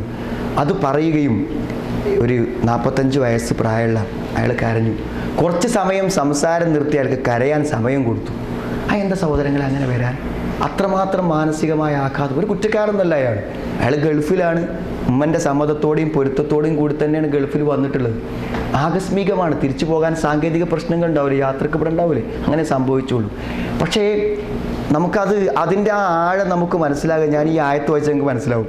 വവസ്സൈനൽ ഇൻസാന ബിവാലിദൈഹി ഇഹ്സാന ഹമലതുഹു ഉമ്മുഹു കുർഹൻ വവളഅതുഹു കുർഹാ വഹംലുഹു വഫിസാലുഹു 30 ശഹ്റാ ഹത്താ ഇദാ ബലഗ 40 സന ഖാല റബ്ബി ഔസിഅനി അൻ അഷ്കുറ നിഅമതകല്ലതി അൻഅംത അലയ്യ വഅലാ വാലിദയ്യ വഅൻ അഅമല സ്വാലിഹൻ തർലാഹ് വഅസ്ലിഹ് ലി ഫീ ദുർരിയതി ഇന്നി തുബ്തു ഇലൈക വഇന്നി മിനൽ മുസ്ലിമീൻ വവസ്സൈനൽ ഇൻസാന ബിവാലിദൈഹി ഇഹ്സാന. മാതാപിതാക്കൾക്ക് നന്മ ചെയ്യണമെന്ന് ഞാൻ മനുഷ്യനോട് വസിയ്യത്ത് ചെയ്തിട്ടുണ്ട്. എന്നിട്ട് പടച്ചോൻ തന്നെ പറയണത് എന്തായാലും ആ ഉമ്മയും വാപ്പയുമായുള്ള നമ്മുടെ ബന്ധമാണ്. അവർ നമുക്ക് വേണ്ടി ക്ലേശിച്ചു.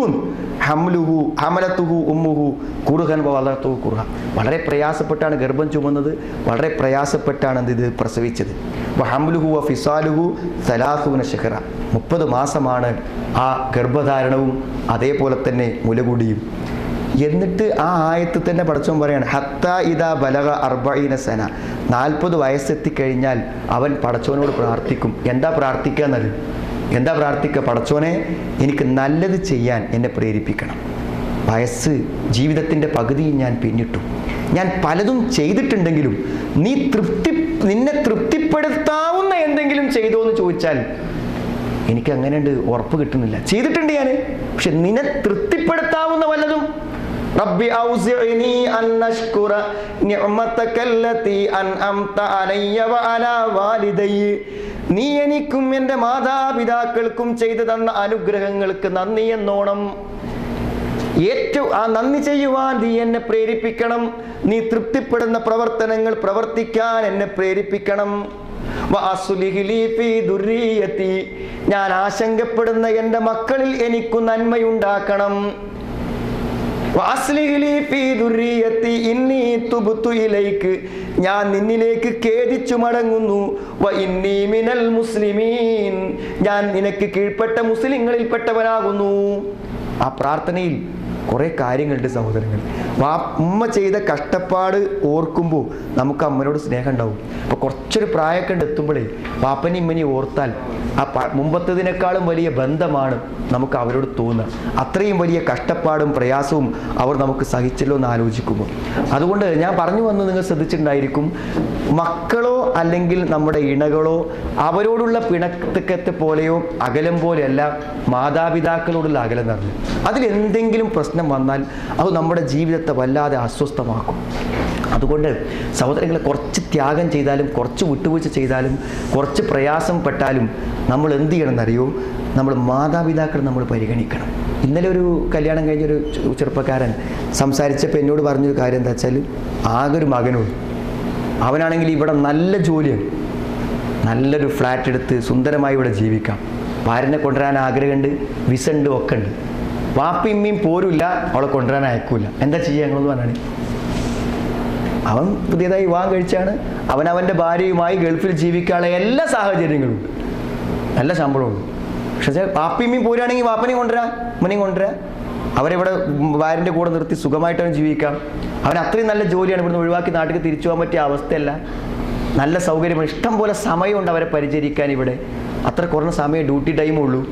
പക്ഷേ എന്താ ചെയ്യുക? വാപ്പിയും വേണത് ഭാര്യനെ കൊണ്ടുപോകാൻ പറ്റില്ല, എന്നാൽ ഒരു പോരുമില്ല. അപ്പോൾ തൽക്കാലം എന്താണ്, വിവാഹം കഴിഞ്ഞ് ഈ നല്ല സമയം വാപ്പൻ്റെ ഇമ്മൻ്റെ ഇഷ്ടം നടക്കട്ടെ എന്ന് വിചാരിച്ചിവിടെ ജീവിക്കുകയാണ്. വാപ്പൻ്റെയും ഇമ്മൻ്റെയും ഇഷ്ടവും താല്പര്യവും നടക്കട്ടെ എന്ന് വിചാരിച്ച് ജീവിക്കണം. സഹോദരങ്ങളെ, ഞാൻ പറഞ്ഞ് പ്രശ്നമാക്കുകയല്ല, നിങ്ങളൊന്ന് ആലോചിച്ചാൽ ഇതിലൊക്കെ ചില സങ്കീർണതകളുണ്ടെന്ന് മനസ്സിലാവും. പക്ഷേ എന്തു വന്നാലും വാപ്പൻ്റെയും ഉമ്മയുടെയും അസംതൃപ്തി ഉണ്ടായിക്കൂടുന്നത് പ്രധാനമാണ്. കാരണം ഉപയോഗിച്ച വാക്കുകളൊക്കെ അങ്ങനെയാണ്. റിളർ റബ്ബി ഫി റിളൽ വാലിദൈൻ. തൃപ്തി എന്ന് പറഞ്ഞാൽ എന്താ സഹോദരങ്ങളെ? മനസ്സുകൊണ്ട് അവരാണ് പൊരുത്തപ്പെടണം. എൻ്റെ മോൻ, അവൻ എല്ലാ അർത്ഥത്തിലും ഞാൻ അവൻ്റെ ജീവിതത്തിലൊരു പ്രധാന സംഗതിയാണ്. അവൻ്റെ കുട്ടികളും മക്കളും ഒക്കെ ഉണ്ടെങ്കിലും ഇന്നെ കഴിഞ്ഞിട്ടേ അവരൊക്കെ ഉള്ളൂ എന്ന ഒരു വിചാരം, യഥാർത്ഥത്തിൽ ആ ഒരു ധാരണ മനസ്സിലേക്ക് വരുമ്പോൾ അതൊരു വല്ലാത്ത സന്തോഷവും സമാധാനവും. അതേമാതിരി നോക്ക്, നിങ്ങൾ മാതാപിതാക്കളെ വിഷമിപ്പിക്കാൻ ഒക്കൂക്കുൽ വാലിദൈൻ എന്നാണ് ഉപയോഗിച്ചത്. വിഷമിപ്പിക്കുക എന്നാണ് പറഞ്ഞു.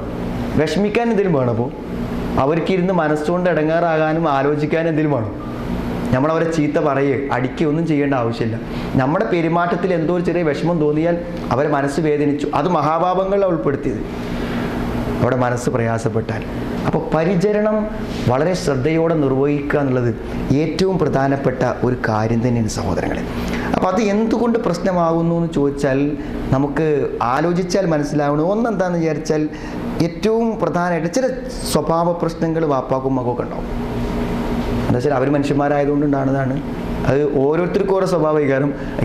ചില ആളുകളെ സംബന്ധിച്ചിടത്തോളം ചില എപ്പോഴും ഇങ്ങനെ എപ്പോഴും എത്ര നമ്മൾ അനുകൂലമായ കാര്യങ്ങൾ ചെയ്താലും പ്രതികൂലമായ കാര്യങ്ങളെ തിരഞ്ഞെടുത്ത് പറയും. ഒക്കെ നമ്മൾ അവരെ സൗകര്യത്തിന് ചെയ്തു കൊടുത്താലും എന്തെങ്കിലും ഒരു കാര്യത്തിൽ നമുക്ക് പറഞ്ഞാൽ മനസ്സ് വേദനിക്കുമെന്ന് അവർക്ക് ഉറപ്പുള്ള കാര്യം കണ്ടെത്തി പറഞ്ഞൊരു പക്ഷേ നമ്മളെ മനസ്സിനെ വേദനിപ്പിച്ചേക്കാം. അത് കരുതിക്കൂട്ടിയൊരു പ്രവർത്തനമല്ലെങ്കിലും ചിലപ്പോൾ മനസ്സിന് അങ്ങനെ വരും. അപ്പോൾ ചില വാക്കുകളും ചില പ്രതികരണങ്ങളും നമുക്ക് സഹിക്കാൻ സാധിക്കുന്നതിനപ്പുറത്തായിരിക്കും ചിലപ്പോൾ ഉണ്ടായിരിക്കാം. അപ്പോൾ നമ്മൾ എന്താ മനസ്സിലാക്കേണ്ടതെങ്കിൽ ആ വാക്കിന് മറുപടി പറയാനോ ആ വാക്കിനെ പരിഹരിക്കാനോ നിന്നാൽ പ്രശ്നമായിരിക്കും സഹോദരങ്ങളെ. തൽക്കാലം എന്താണെന്ന് വിചാരിച്ചാൽ എൻ്റെ വാപ്പൻ്റെ എൻ്റെ ഉമ്മൻ്റെയും സ്വഭാവം ഞാൻ മനസ്സിലാക്കുക. അതെന്തൊക്കെയാണ്? ഒന്ന്, അവർക്ക് സ്നേഹം, എൻ്റെ ഉമ്മാക്കും ഉപ്പാക്കും സ്നേഹം പ്രകടിപ്പിക്കാൻ അറിയില്ല. സ്നേഹമുണ്ട്, പക്ഷെ എനിക്ക് പിന്നോട് പ്രകടിപ്പിക്കാൻ അറിയില്ല. അപ്പോൾ ഞാൻ അതിന് പകരം എന്താ വിചാരിക്കണേ? എന്നെ സ്നേഹിക്കണില്ല. അത് വിചാരിക്കാൻ അർത്ഥമല്ല. ഇനി വാപ്പാക്കും ഉമ്മാക്കും സ്നേഹം, എനിക്ക് സ്നേഹമുണ്ട് അവർക്ക്, പക്ഷെ അവർക്ക് സ്നേഹം പ്രകടിപ്പിക്കാൻ അറിയില്ല. അതുകൊണ്ട് എന്നെ അവർ സ്നേഹിക്കുന്നു എന്ന് സ്നേഹത്തിൻ്റെ ഒരു അനുഭവവും ഇന്നോളം എനിക്കുണ്ടായിട്ടില്ലെങ്കിലും ഞാൻ വിശ്വസിക്കുന്നു അവരെന്നെ സ്നേഹിക്കുന്നു എന്ന്. അല്ലാതെ ചെയ്യാൻ എന്നെ സ്നേഹിക്കുന്നു, അവർ സ്നേഹിക്കാതിരിക്കും. പക്ഷെ എനിക്കത് അനുഭവത്തിൽ വന്നിട്ടില്ല. അനുഭവത്തിൽ വരാത്തത് അവർക്ക് സ്നേഹം പ്രകടിപ്പിക്കാൻ അറിയാത്തത് കൊണ്ട്. ഞാൻ ഇത്രയൊക്കെ ചെയ്തിട്ട് എന്തിനാ എന്നെ ഇങ്ങനെ കുറ്റപ്പെടുത്തുന്നത്? സഹോദരങ്ങളെ, എല്ലാം ചെയ്തു തരുന്നവർ എന്തെങ്കിലും ഒന്നും ചെയ്തില്ലെങ്കിലേ പരാതി പറയും. ഒന്നും ചെയ്യാത്ത മക്കളോട് ആർക്കെങ്കിലും വിഷമമുണ്ടാവും സഹോദരങ്ങളെ? ഒന്നും ചെയ്യാത്ത മക്കൾ ചെയ്തു തരാത്തതിൽ പരാതിപ്പെടുന്നില്ല എന്താ അർത്ഥം? അപ്പോൾ എല്ലാം ചെയ്തു കൊടുക്കുന്ന ആള് എപ്പോഴെങ്കിലും ഒന്ന് ഫോൺ വിളിക്കാൻ മറന്നാൽ അണക്കിപ്പോൾ ഇനി ഇന്ന ഓർമ്മയില്ലല്ലോ എന്ന് തിരിച്ചു ചോദിക്കും. ഇന്നലെയും വിളിച്ചു, മിനിഞ്ഞാന്നും വിളിച്ചു, 7 ദിവസവും വിളിച്ചിട്ടുണ്ട്. ഈ വെള്ളിയാഴ്ച ഇന്ന് മാത്രമേ വിളിക്കാത്തുള്ളൂ. പക്ഷെ ആ വിളിക്കാത്ത ദിവസം അപ്പോൾ ചിലപ്പോൾ ഒരു നിലക്കും ബന്ധപ്പെടാത്ത നാട്ടിലുള്ള മക്കളിൽ ഒരു മാസമായിട്ട് വാപ്പാനെയും മാനെയും വന്ന് നോക്കാത്ത ആളുണ്ടാവും. പ്രശ്നമല്ല, കാരണം അങ്ങനെ എങ്ങനെയാണ്? നമ്മളങ്ങനെയല്ല. അവിടെ നമ്മളിന്ന് ചെറിയൊരു പ്രശ്നം വന്നാൽ പരാതിയായി പറയും. പക്ഷെ നമ്മൾ നേരെ തിരിച്ചാണ് വിലയിരുത്തുന്നത്. ഞാനെല്ലാം ചെയ്തു കൊടുത്താലും എന്നെ കുറ്റപ്പെടുത്തിയും വിമർശിച്ചും പറയുന്ന സഹോദരങ്ങളെ, പെരുമാറ്റങ്ങളോട് പ്രതികരിക്കാനോ താക്കീത് ചെയ്യാനോ ഒന്ന് ശക്തമായി ഉപദേശിക്കാനോ പോലും നമുക്ക് പറ്റാത്തത് കൊണ്ട് എപ്പോഴും എന്ത് പ്രതിസന്ധികൾ മാതാപിതാക്കളിൽ നിന്ന് വന്നാലും അതിനെ മനസ്സിൽ ഉൾക്കൊള്ളാനേ നമുക്ക് പറ്റും. ഞാനൊരു ചെറിയ ഉദാഹരണം ഒരു പ്രായോഗികതയ്ക്ക് വേണ്ടി പറയട്ടെ. ഒരു ചെറുപ്പക്കാരൻ എന്നോട് പറഞ്ഞു, അവനൊരു തീരുമാനം എടുത്തിരുന്നു ജീവിതത്തിൽ. എന്താ വെച്ചാൽ മൂത്ത 2 ജ്യേഷ്ഠന്മാർ കല്യാണം കഴിച്ചിട്ട് എന്ന് ചോദിച്ചാൽ അവൻ്റെ ഭാര്യമാർ വീട്ടിൽ നിന്നില്ല. ഉമ്മാൻ്റെ സ്വഭാവം കൊണ്ട് വീട്ടിൽ നിന്നില്ല. അപ്പം ഞാൻ എൻ്റെ ഭാര്യനെ ഉമ്മാൻ്റെ അടുത്ത് നിർത്തും, എന്നിട്ട് ഉമ്മി അവൾ നല്ല പെരുമാറ്റത്തോടെ മുന്നോട്ട് പോകുന്ന തീരുമാനിച്ചു. അതിനൊന്ന് മനസ്സിനെ സജ്ജമാക്കാൻ വേണ്ടി അവൻ 29ാമത്തെ വയസ്സ് വരെ കാത്തുന്നു കല്യാണം കഴിക്കാൻ. കാരണം അങ്ങനത്തെ ഒരു അവസ്ഥ ഉണ്ടാക്കിയിട്ട് കല്യാണം കഴിക്കാൻ. 29ാമത്തെ വയസ്സായപ്പോൾ കല്യാണം കഴിച്ചു. ഭാര്യ 2ാമത്തെ ആഴ്ച പോയി. അപ്പോൾ ഇവൻ എന്നോട് വന്ന് പറഞ്ഞപ്പോൾ ഞാൻ എന്ത് ചോദിച്ചാൽ അവൻ്റെ ഉമ്മൻ്റെ എല്ലാ സ്വഭാവവും ചോദിച്ചറിഞ്ഞു. അമ്മനോട് പ്രതികരിക്കേണ്ട പലരും പറഞ്ഞു, ഞാൻ പറഞ്ഞു കൊടുത്ത എന്തൊക്കെ ഉണ്ട് അതൊക്കെ പരീക്ഷിച്ച് പരാജയപ്പെട്ടില്ല. മനസ്സിലായി? പരീക്ഷിച്ച് പരാജയപ്പെട്ട സത്യത്തിൽ എന്താ ചെയ്യുക? ഞാൻ അവന് സൂറത്തു അൽ മുഅ്മിനൂനിലെ ആയത്തിരുത്ത് കാണിച്ചു കൊടുത്തു. മനുഷ്യന് ഉപദ്രവം വരും ഒന്ന് ശൈത്താനെന്നാണ്. ശൈത്താനെന്ന് ഉപദ്രവം വരുന്നതിനിപ്പോൾ നമ്മളെന്താ ചെയ്യുക വെച്ചാൽ അള്ളാഹുവിനോട് കാവലിനെ ചോദിക്കലേ നമുക്ക് പറ്റുള്ളൂ. വഖുർ റബ്ബി അഊദു ബിക മിൻ ഹമസാത്തി ശയാത്തീൻ പ്രാർത്ഥിക്കാൻ പഠിപ്പിക്കേണ്ട സൂറത്തു അൽ മുഅ്മിനൂൻ. അതിൻ്റെ തൊട്ട് മേലെ എന്താ നിങ്ങൾ സഹോദരങ്ങളെ, ഏത് മനുഷ്യൻ നമ്മളെ ഉപദ്രവിച്ചാലും അയാൾ തോൽക്കും. അതിനൊരു പണി പടച്ചോൻ പറഞ്ഞിട്ടുണ്ട്.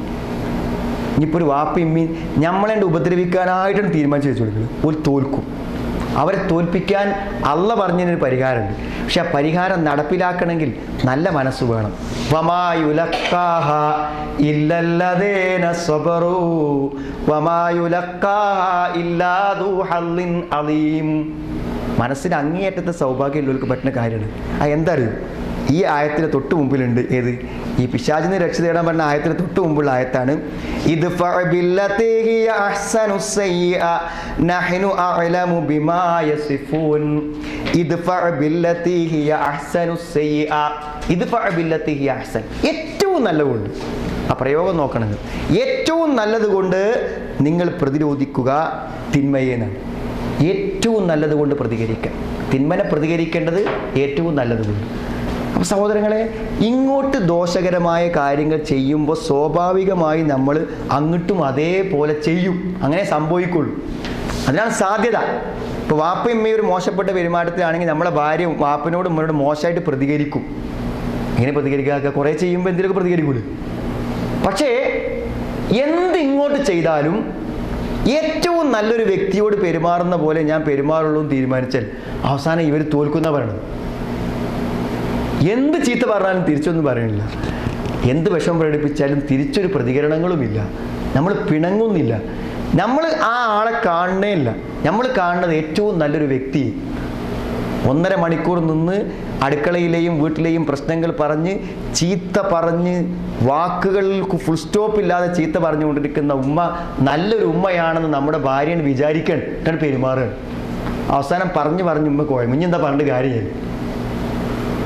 നോക്ക് നിങ്ങൾ, എന്താണ് ആയത്തം? ഞാൻ അവനോട് പറഞ്ഞു, അവൻ വിജയിച്ചു. ഞാൻ വെറുതെ പറഞ്ഞതല്ല, അവൻ വിജയിച്ചു. ഞാൻ പറഞ്ഞ അവൻ്റെ ഭാര്യനോട് പറയാം, ഉമ്മ നല്ലൊരു സ്ത്രീയാണെന്നാണ് മനസ്സിൽ വിചാരിക്കുക. ഉമ്മക്കൊരു കുഴപ്പമില്ല. ഇമ്മ എന്ത് പറഞ്ഞാലും ആ കാര്യങ്ങളോട് ഒരു നിലക്കും പ്രതികരിക്കാതിരിക്കുക, ഒരു വിഷമവും വിചാരിക്കാതിരിക്കുക. സഹോദരങ്ങൾ, ഉമ്മ തോറ്റ്, ഉമ്മ നിർത്തി. കഴിഞ്ഞ 2 ജ്യേഷ്ഠന്മാരും പരാജയപ്പെട്ടു, പക്ഷെ അവൻ വിജയിച്ച്. ഞാൻ പറഞ്ഞത് പടച്ചോൻ വെറുതെ പറഞ്ഞില്ല. നമുക്ക് പറഞ്ഞത് വീട്ടിലെ എന്ത് പ്രശ്നങ്ങൾക്കും പരിഹാരമാണ്, ആരോടുള്ള പ്രശ്നങ്ങൾക്കും പരിഹാരമാണ്. പക്ഷെ അതാർക്കും കഴിയില്ല. കാരണം തരൂ, ഇങ്ങോട്ട് ശക്തമായി പ്രതികരിക്കുമ്പോൾ എന്തെങ്കിലും ഒരു പ്രതികരണം അങ്ങോട്ട് നമ്മൾ ചെയ്യാതെക്കും. ആ ഒരു വ്യക്തിയുടെ മുഴുവൻ ദോഷങ്ങളെയും മറന്ന് നന്മ കൊണ്ട് പ്രതികരിക്കാൻ ആർക്ക് പറ്റും? കാരണം എങ്ങനെയല്ലാതെ എങ്ങനെ സഹോദരങ്ങളെ വാപ്പനെയും ഇങ്ങനെ നമ്മൾ കൈകാര്യം ചെയ്യാം? എന്തിനും ചെയ്യാൻ പറ്റും നമുക്ക്? അവരെ മനസ്സിലൊരു അതിർത്തി വന്നാൽ ജീവിതത്തിന് മുഴുവൻ കുരുത്തം പോയി. ശ്രദ്ധിച്ചും വളരെ സൂക്ഷിച്ചും കൈകാര്യം ചെയ്തില്ലെങ്കിൽ പ്രശ്നം തന്നെയല്ലേ ഈ കാര്യം. അതേമാതിരി എല്ലാ കാര്യത്തിലും ഉണ്ടാവും. സാമ്പത്തിക കാര്യങ്ങൾ, എന്ത് കാര്യങ്ങളിലും നമ്മുടെ പെരുമാറ്റങ്ങളിലും കാര്യങ്ങളിലും മാതാപിതാക്കൾക്ക് അനിഷ്ടം വരാതിരിക്കാൻ നമ്മൾ ശ്രദ്ധിക്കേണ്ട വളരെ പ്രധാനപ്പെട്ട ഒരു കാര്യമാണ്. അത് ശരിക്കും എന്ന് വെച്ചാൽ സ്വർഗം കിട്ടുന്ന കാര്യം സഹോദരങ്ങളെ. എളുപ്പം സ്വർഗം വാങ്ങാൻ പറ്റിയ ചില പരിപാടികൾ നബിസ്വല്ലല്ലാഹു പഠിപ്പിച്ചില്ല. ഒരു പരിപാടിയാണ് എന്തറിയോ, നമ്മൾ കുറേ മക്കളുണ്ട്, അവസാനം വാപ്പി ഇമ്മി നമ്മളിരുത്താവുക, എന്നിട്ട് അവരെ നോക്കാൻ നമുക്ക് സൗഭാഗ്യം കിട്ടുക. അവർ നമ്മളുടെ സംരക്ഷണത്തിലായിക്കൊണ്ട് മരണപ്പെട്ടു പോയാൽ സ്വർഗം. ആ അവസരം നഷ്ടപ്പെടുത്തിയവനോ പരലോകത്തിന് വേണ്ടിയുള്ള പ്രവർത്തനങ്ങളിൽ ഏറ്റവും വലിയ നഷ്ടം പറ്റിയവൻ റഹ്മാൻ ഫുറജ്, ഏറ്റവും വലിയ പരാജയം പറ്റിയ ആൾ അയാളാണെന്നാണ് ഈ വിശ്വാസം നമുക്ക് പഠിപ്പിച്ചിട്ടുള്ളത്. അതുകൊണ്ട് സഹോദരങ്ങളെ, പെരുമാറ്റങ്ങളിലോ സ്വഭാവങ്ങളിലോ വരുന്ന അപൂർവമായ എന്തെങ്കിലും പെരുമാറ്റങ്ങളെ കൊണ്ട് നമ്മൾക്ക് ആ ഇഷ്ടം നഷ്ടപ്പെടാതിരിക്കാൻ നമ്മളെല്ലാവരും ശ്രദ്ധിക്കണം. പിന്നെ വലിയ വിഷമം നമുക്കുണ്ടാവുക നമ്മുടെ മക്കളുടെ കാര്യത്തിലാണ്. മക്കളുടെ കാര്യം എന്ന് പറഞ്ഞ സഹോദരങ്ങളെ വല്ലാത്തൊരു സംഗതി തന്നെ കേട്ടോ. എന്ന് പറഞ്ഞാൽ ഈ ഒരു പുതിയ കാലഘട്ടം എന്ന് പറഞ്ഞാൽ അങ്ങേയറ്റത്തെ ആശങ്ക നമ്മളിൽ ഉണ്ടാക്കുന്നതാണ് നമ്മുടെ മക്കൾ. കാരണം ഈ മക്കൾക്ക് 2 വശമുണ്ട്.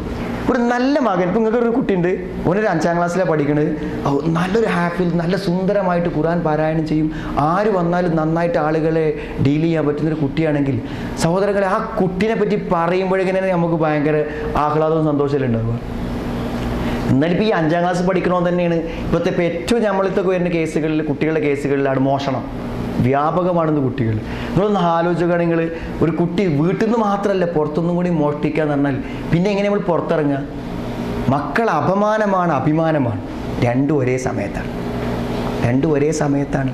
എനിക്കിന്നറിയാം, റിട്ടയർമെൻറ്റ് കഴിഞ്ഞ് ഏറ്റവും നല്ലൊരു ഉദ്യോഗസ്ഥനായി റിട്ടയർ ഇട്ട് അയാളിപ്പോൾ വേറൊരു നാട്ടിൽ പോയി താമസിക്കുകയാണ്.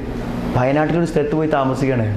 അയാളൊരു മകൾ ഒരു തെറ്റായ വഴിക്ക് നീങ്ങി, നാട്ടിൽ ഇറങ്ങാൻ പറ്റിയില്ല. അപ്പോൾ ആലോചിക്കണം അയാളുടെ അവസ്ഥ. അയാളുടെ ഭാര്യയും മക്കളും പേരക്കുട്ടികളും മാത്രം വീട്ടിൽ, അയാൾ അങ്ങാടിക്ക് ഇറങ്ങാൻ പേടിച്ചിട്ട് അയാൾ പുറത്തുപോയി താമസിക്കാൻ ഒരു മകളെ കൊണ്ട്. മക്കൾ അപമാനമാണ് സഹോദരങ്ങളെ, അഭിമാനമാണ്. മക്കൾ ഭയങ്കര സാമ്പത്തിക ലാഭം ഉണ്ടാകും നമുക്ക്. നമ്മുടെ മക്കൾ എന്ത് ചെയ്യും? നമ്മളൊന്നും അറിയാതെ എല്ലാ സംവിധാനങ്ങളും സൗകര്യങ്ങളും അവർ നമുക്ക് ചെയ്തു തരും. എന്നാൽ നമ്മളത് മുഴുവൻ തുലക്കാൻ ആര് മതി? ഒരു മകൻ പോലെ. 2 വശങ്ങളുണ്ടല്ലോ. അതുകൊണ്ട് മക്കൾ എന്ന് പറഞ്ഞൊരു പ്രശ്നം തന്നെയാണ് എല്ലാ കാര്യത്തിലും. മനസ്സിലായി? മക്കളെ കൊണ്ട് വലിയ ഉപകാരം കിട്ടും. നോക്കും, നിങ്ങൾ നല്ല കുട്ടികളാണെങ്കിൽ എന്ത് ചെയ്യും? നമ്മളെ വീട്ടിൻ്റെ എല്ലാ കാര്യവും അവർ ഏറ്റെടുക്കും. ചെറിയ പ്രായത്തിൽ നമ്മളൊന്നും അറിയണ്ട, ഒരു വീടിൻ്റെ കുടുംബനാഥനേക്കാളും ഭംഗിയായിട്ട് ആ കാര്യങ്ങൾ അവർ ചെയ്യും. എന്നാൽ അതേ സമയം സഹോദരങ്ങളെ, ഒരു മകനുണ്ടെങ്കിൽ ആ മകൻ്റെ ഉപദ്രവം ജീവിതകാലം മുഴുവൻ ആ ഉപദ്രവം നമ്മൾ അനുഭവിക്കേണ്ടി വരും. ആലോചിച്ചൊക്കെ നിങ്ങൾ, മക്കളെ പേടിച്ചിട്ട് ഉറങ്ങാൻ പറ്റാത്ത മാതാപിതാക്കളുണ്ട് നാട്ടിൽ. അപ്പം ഞാൻ പറഞ്ഞാൽ എല്ലാ വശങ്ങളും അതിലുണ്ട്. അതുകൊണ്ട് എന്താ പറയുക, മക്കളെ നന്നാക്കി കൊണ്ടുവരിക എന്നുള്ളത് ഏറ്റവും പ്രധാനപ്പെട്ട കാര്യമാണ്. ഞാൻ കുറേ പറഞ്ഞാൽ ചിലപ്പോൾ അതൊക്കെ പാടെ ആലോചിച്ച് വെക്കാൻ കഴിഞ്ഞില്ലെങ്കിൽ സഹോദരങ്ങളെ, അതുകൊണ്ട് പ്രധാനപ്പെട്ട ഒരു കാര്യം ഞാൻ ഒറ്റൊന്ന് പറയട്ടെ. മക്കളെ കാര്യത്തിൽ ഞാൻ പറയാം, മക്കളെ സംബന്ധിച്ചിടത്തോളം ഏറ്റവും പ്രധാനപ്പെട്ട കാര്യം എന്ന് പറഞ്ഞാൽ അത് കുട്ടികൾ എന്ന് പറഞ്ഞാൽ, ഇപ്പോൾ നമ്മളിപ്പോൾ മദ്രസയിൽ കൊണ്ടുപോയി നല്ലൊരു ഉസ്താദ് വളരെ ഇതിനെക്കുറിച്ച് അവഗാഹമുള്ള ഒരാൾ പഠിപ്പിച്ചു കൊടുത്ത് കുട്ടികളെ നന്നാക്കാൻ സാധിക്കുന്നതിലേറെ, മനസ്സിലായില്ലേ, എല്ലാറ്റിനേക്കാളും ഏറെ എന്താ വെച്ചാൽ മാതാപിതാക്കളാണ് കുട്ടികളെ സ്വാധീനിക്കേണ്ടത്. വളരെ പ്രധാനപ്പെട്ടൊരു കാര്യമാണ്. ഞാൻ പറഞ്ഞത്, നമുക്ക് ദീനില്ലെങ്കിൽ കുട്ടികൾക്ക് ഒരു ദീനുണ്ടാവില്ല. എത്ര പഠിപ്പിച്ചിട്ടും കാര്യമില്ല. ശരിക്കും എന്താ വേണ്ടത് വെച്ചാൽ, ഒരു കുട്ടി നമുക്ക് ജനിച്ചാൽ ആ കുട്ടി പിറന്ന അന്ന് മുതൽ സഹോദരങ്ങളെ ഏറ്റവും ശ്രദ്ധയോടെ നമ്മൾ ജീവിക്കാൻ പറ്റും. സംഗതി നമ്മുടെ വീടിൻ്റെ ഉള്ളിലും അകത്തും പുറത്തും ഒക്കെ അങ്ങനെയാണ്. ഒരു ശ്രദ്ധയും മക്കളുണ്ട് എന്നുള്ള ഒരു ബോധവും മാതാപിതാക്കൾക്കില്ലാതെ ജീവിക്കുന്ന വീടുകളിൽ നിന്നും നമുക്ക് അവിശ്വസനീയമായ വാർത്തകൾ വരാൻ പോകുന്നു. പറയാൻ പറ്റുമെന്ന് എനിക്കറിയില്ല. തൻ്റെ ഭാര്യയും ഭർത്താവും തമ്മിലുള്ള കിടപ്പറയിലെ സ്വകാര്യങ്ങൾ പോലും മക്കൾ കണ്ടുപോകുന്ന ഒരവസ്ഥ, കുട്ടികളിൽ ഉണ്ടാക്കുന്ന മാനസിക വൈകല്യങ്ങൾ ഒരുപക്ഷെ രക്ഷിതാക്കന്മാർ മനസ്സിലാക്കിയിട്ടുണ്ടാവില്ല. അതുകൊണ്ടായിരിക്കില്ലേ സൂറത്ത് നൂറിൽ അള്ളാഹു പറഞ്ഞത്, പിന്നെ ആ 3 സന്ദർഭങ്ങളിൽ പോകാൻ പറ്റില്ല എന്നാണ്. പ്രായപൂർത്തിയാവാത്ത കുട്ടികൾ വരെ ഉമ്മൻ്റെയും വാപ്പൻ്റെയും റൂമുക്ക് വരാൻ പറ്റില്ല. പക്ഷെ ഒരു കയറി വരും. ഒരു കയറി വരാതിരിക്കാൻ നമ്മൾ വാതിൽ അടച്ചിരിക്കണം, സമ്മതം ചോദിച്ചേ വരാൻ പറ്റുള്ളൂ. സഹോദരങ്ങളെ, കുട്ടികളെ മുമ്പിൽ നിങ്ങൾ നന്നായി ശ്രദ്ധിക്കണം. ഞാൻ പറഞ്ഞ വണ്ടി ഇങ്ങനെ ഓടിക്കുന്നു, മൊബൈൽ ചെവിയിൽ വെക്കുന്നു, കുട്ടി ഇങ്ങനെ നോക്കുന്നു, നമ്മൾ നുണ പറയണം. എവിടെ എത്തി നോക്കുമ്പോൾ പറയണേ എത്താതെ സ്ഥല പറയുന്നത്. 3 കുട്ടികളും ബാക്കിൽ നിന്ന് കേൾക്കുകയാണ്. നമ്മൾ സുഹൃത്തുക്കളെ എങ്ങനെ ഒരു സത്യം പറയണമെന്ന് പഠിപ്പിക്കാൻ നമുക്ക്. ഞാൻ പറഞ്ഞത് വല്ലാത്തൊരു സംഗതിയാണ്. ഞാൻ പറഞ്ഞ ജീവിതത്തിൽ ഒരിക്കലെങ്കിലും അങ്ങനെ ഒരു കളവ് നാം പറയാത്തൊരവസ്ഥാവിശേഷം ഉണ്ടെങ്കിൽ സുഹൃത്തുക്കളെ, ജീവിതത്തിലൊരു നുണ കുട്ടികൾ പറയില്ല. ഒരു സംശയമൊക്കെ വേണ്ട. ജീവിതത്തിലൊരു കളവ് പറയാൻ കുട്ടികൾക്ക് പറ്റില്ല. നിങ്ങൾ ഏതൊരു സന്ദർഭത്തിലും നിങ്ങളുടെ വീട്ടിലേക്ക് കയറി വരുമ്പോൾ, ഒരു അതിഥി വരുമ്പോൾ നിങ്ങൾ വളരെ സുന്ദരമായി സലാം പറയുന്നുവെങ്കിൽ നിങ്ങളുടെ കുട്ടികൾ സലാം പറഞ്ഞിരിക്കും. അതിപ്പോൾ സലാം പറയുക എന്നൊരു പാഠം മദ്രസിൻ്റെ പുസ്തകത്തിൽ പഠിപ്പിക്കുന്നതിനേക്കാളും പ്രായോഗികത തന്നെയല്ലേ. ഞാൻ പറഞ്ഞത്, ഒരു വക്ത് നിസ്കാരം പോലും നിങ്ങൾ അശ്രദ്ധമായി കിടന്നുറങ്ങുന്ന കുട്ടി കണ്ടാലേ നിസ്കാരത്തിൻ്റെ ഗൗരവത്തെക്കുറിച്ചുള്ള മുഴുവൻ കാര്യവും അവൻ്റെ മനസ്സിൽ നിന്നാണ് പോകും. നമ്മളിപ്പോൾ നിസ്കരിക്കാത്തവൻ അർത്ഥം ഭക്ഷിക്കാൻ പറ്റില്ല, നിസ്കരിക്കാത്തവൻ ഹറമുക്ക് നടത്താൻ പറ്റില്ല, നിസ്കരിക്കാത്ത ഒരാൾ കൈ കൊടുത്താൽ അവനെ നിക്കാഹ് ശരിയാവില്ല, എന്തൊക്കെ പറഞ്ഞു കൊടുത്താലും ഇത്രയൊക്കെ ഗൗരവപ്പെട്ടൊരു നിസ്കാരം നിസ്കരിക്കാതെ ഇപ്പോൾ വാപ്പ ഇങ്ങനെ മരന്ന് കിടക്കണമെന്ന് ആലോചിച്ചാൽ സഹോദരങ്ങളെ, നമ്മുടെ പ്രസംഗവും പ്രഭാഷണവും ഒക്കെ വെറുതെ ആവും. അല്പം ശ്രദ്ധ ഉണ്ടല്ലോ മാതാപിതാക്കൾ തന്നെ ഉണ്ടാവും. പിന്നെ നിങ്ങൾ ആലോചിച്ച് നോക്കൂ, നിങ്ങൾ സ്വന്തം ഭാര്യയും ഭർത്താവും തമ്മിലുള്ള പെരുമാറ്റത്തിൽ വളരെ സന്തോഷകരമായൊരവസ്ഥ വീട്ടിൽ നിലനിൽക്കണം. ഞാൻ എപ്പോഴും വിചാരിക്കലുണ്ട്, ആരോടും നല്ല നിലക്ക് സംസാരിക്കുന്ന ആൾക്കാരുണ്ടല്ലോ, ഭാര്യയും ഭർത്താവും സംസാരിക്കുമ്പോൾ എപ്പോഴും ഒരു ഫൈറ്റിൻ്റെ സംസാരിക്കരുത്. എപ്പോഴും എന്തോ ഒരു പരസ്പരം എന്തോ ഒരു ശത്രുത ഉള്ള പോലെ ആയിരിക്കും വർത്തമാനങ്ങൾ. വളരെ സന്തോഷത്തിലും സ്നേഹത്തിലും തമാശകളും ആഹ്ലാദത്തിൻ്റെ വർത്തമാനമാകുമ്പോൾ ആ അന്തരീക്ഷത്തിൽ ജീവിക്കുന്ന കുട്ടികൾക്ക് തന്നെ വല്ലാത്തൊരു സന്തോഷവും ആഹ്ലാദവും അനുഭവപ്പെടും. അതുകൊണ്ട് എനിക്ക് ഒന്നാമത് പറയാനുള്ളത്, മക്കളുണ്ട് എന്നുള്ളൊരു വിചാരം രക്ഷിതാക്കളെ മാതാപിതാക്കളെ നമുക്കുണ്ടാവുക എന്നത് ഏറ്റവും പ്രധാനപ്പെട്ട ഒരു കാര്യമാണ്.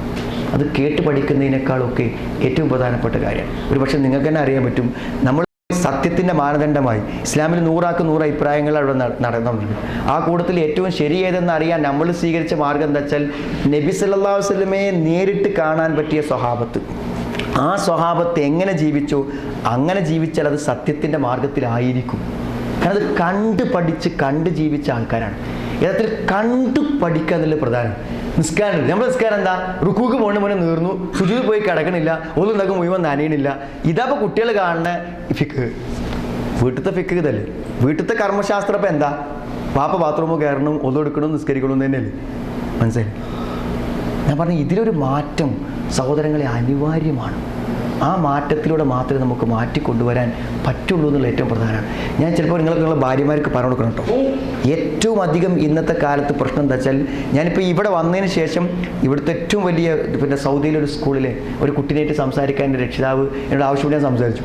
ആ സംസാരിച്ച സമയത്ത് ആ കുട്ടിയോട് പറഞ്ഞ കാര്യം എന്താ വെച്ചാൽ, ഞാൻ കുട്ടിയോട് വെറുതെ ചോദിച്ചു, ഏതെങ്കിലും കൊല്ലം ലവ് അഫെയർ ക്ലാസ്സിലെ കുട്ടികളുടെ കൊല്ലം ബന്ധമുണ്ട് വെച്ച് കുട്ടി പറഞ്ഞു, ഞങ്ങളെ ക്ലാസ്സിൽ അങ്ങനെ ബന്ധമില്ലാത്ത ഒരൊറ്റ കുട്ടിയില്ലാതാണ്. അപ്പോൾ എന്താ ആലോചിച്ചു? അപ്പോൾ നിങ്ങൾ കുട്ടികളൊക്കെ പഠിക്കണമെങ്കിൽ ആ കുട്ടിയൊക്കെ ഉണ്ടാവില്ലേ ബന്ധം?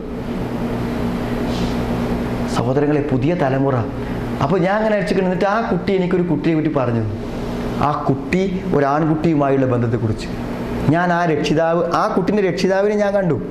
ആ രക്ഷിതാവ് അയാളെ മകളെ പറ്റി വിചാരിക്കുന്നത് ഏറ്റവും നല്ല കുട്ടി. എനിക്ക് പറഞ്ഞത് അങ്ങനെയാണ്. എൻ്റെ കുട്ടികളിലെ ഏറ്റവും നല്ല കുട്ടി എനിക്ക് പരിചയപ്പെടുത്താം. മനസ്സിലായില്ലേ? അറിയൂ, സദാസമയം മെസ്സേജാണ്, ഫോണാണ്. ക്ലാസ് ഇല്ലാത്ത ദിവസം അവൾ സ്കൂളിൽ പോകണു, ആ ചെക്കനായിട്ട് ബന്ധപ്പെടുന്നു, പരിചയപ്പെടുന്നു, ഒക്കെ ചെയ്യുന്നു.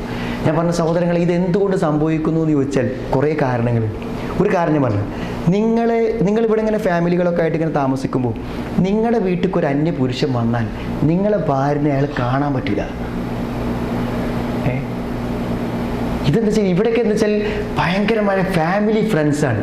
എനിക്ക് ഭാര്യയുണ്ട്, വേറൊരാൾക്ക് ഭാര്യയില്ല, അവൻ എൻ്റെ വീട്ടിൽ വരുന്നു, എൻ്റെ ഭാര്യയോട് അവൻ്റെ ഭാര്യ പോലെ ഇടപഴകുന്നു.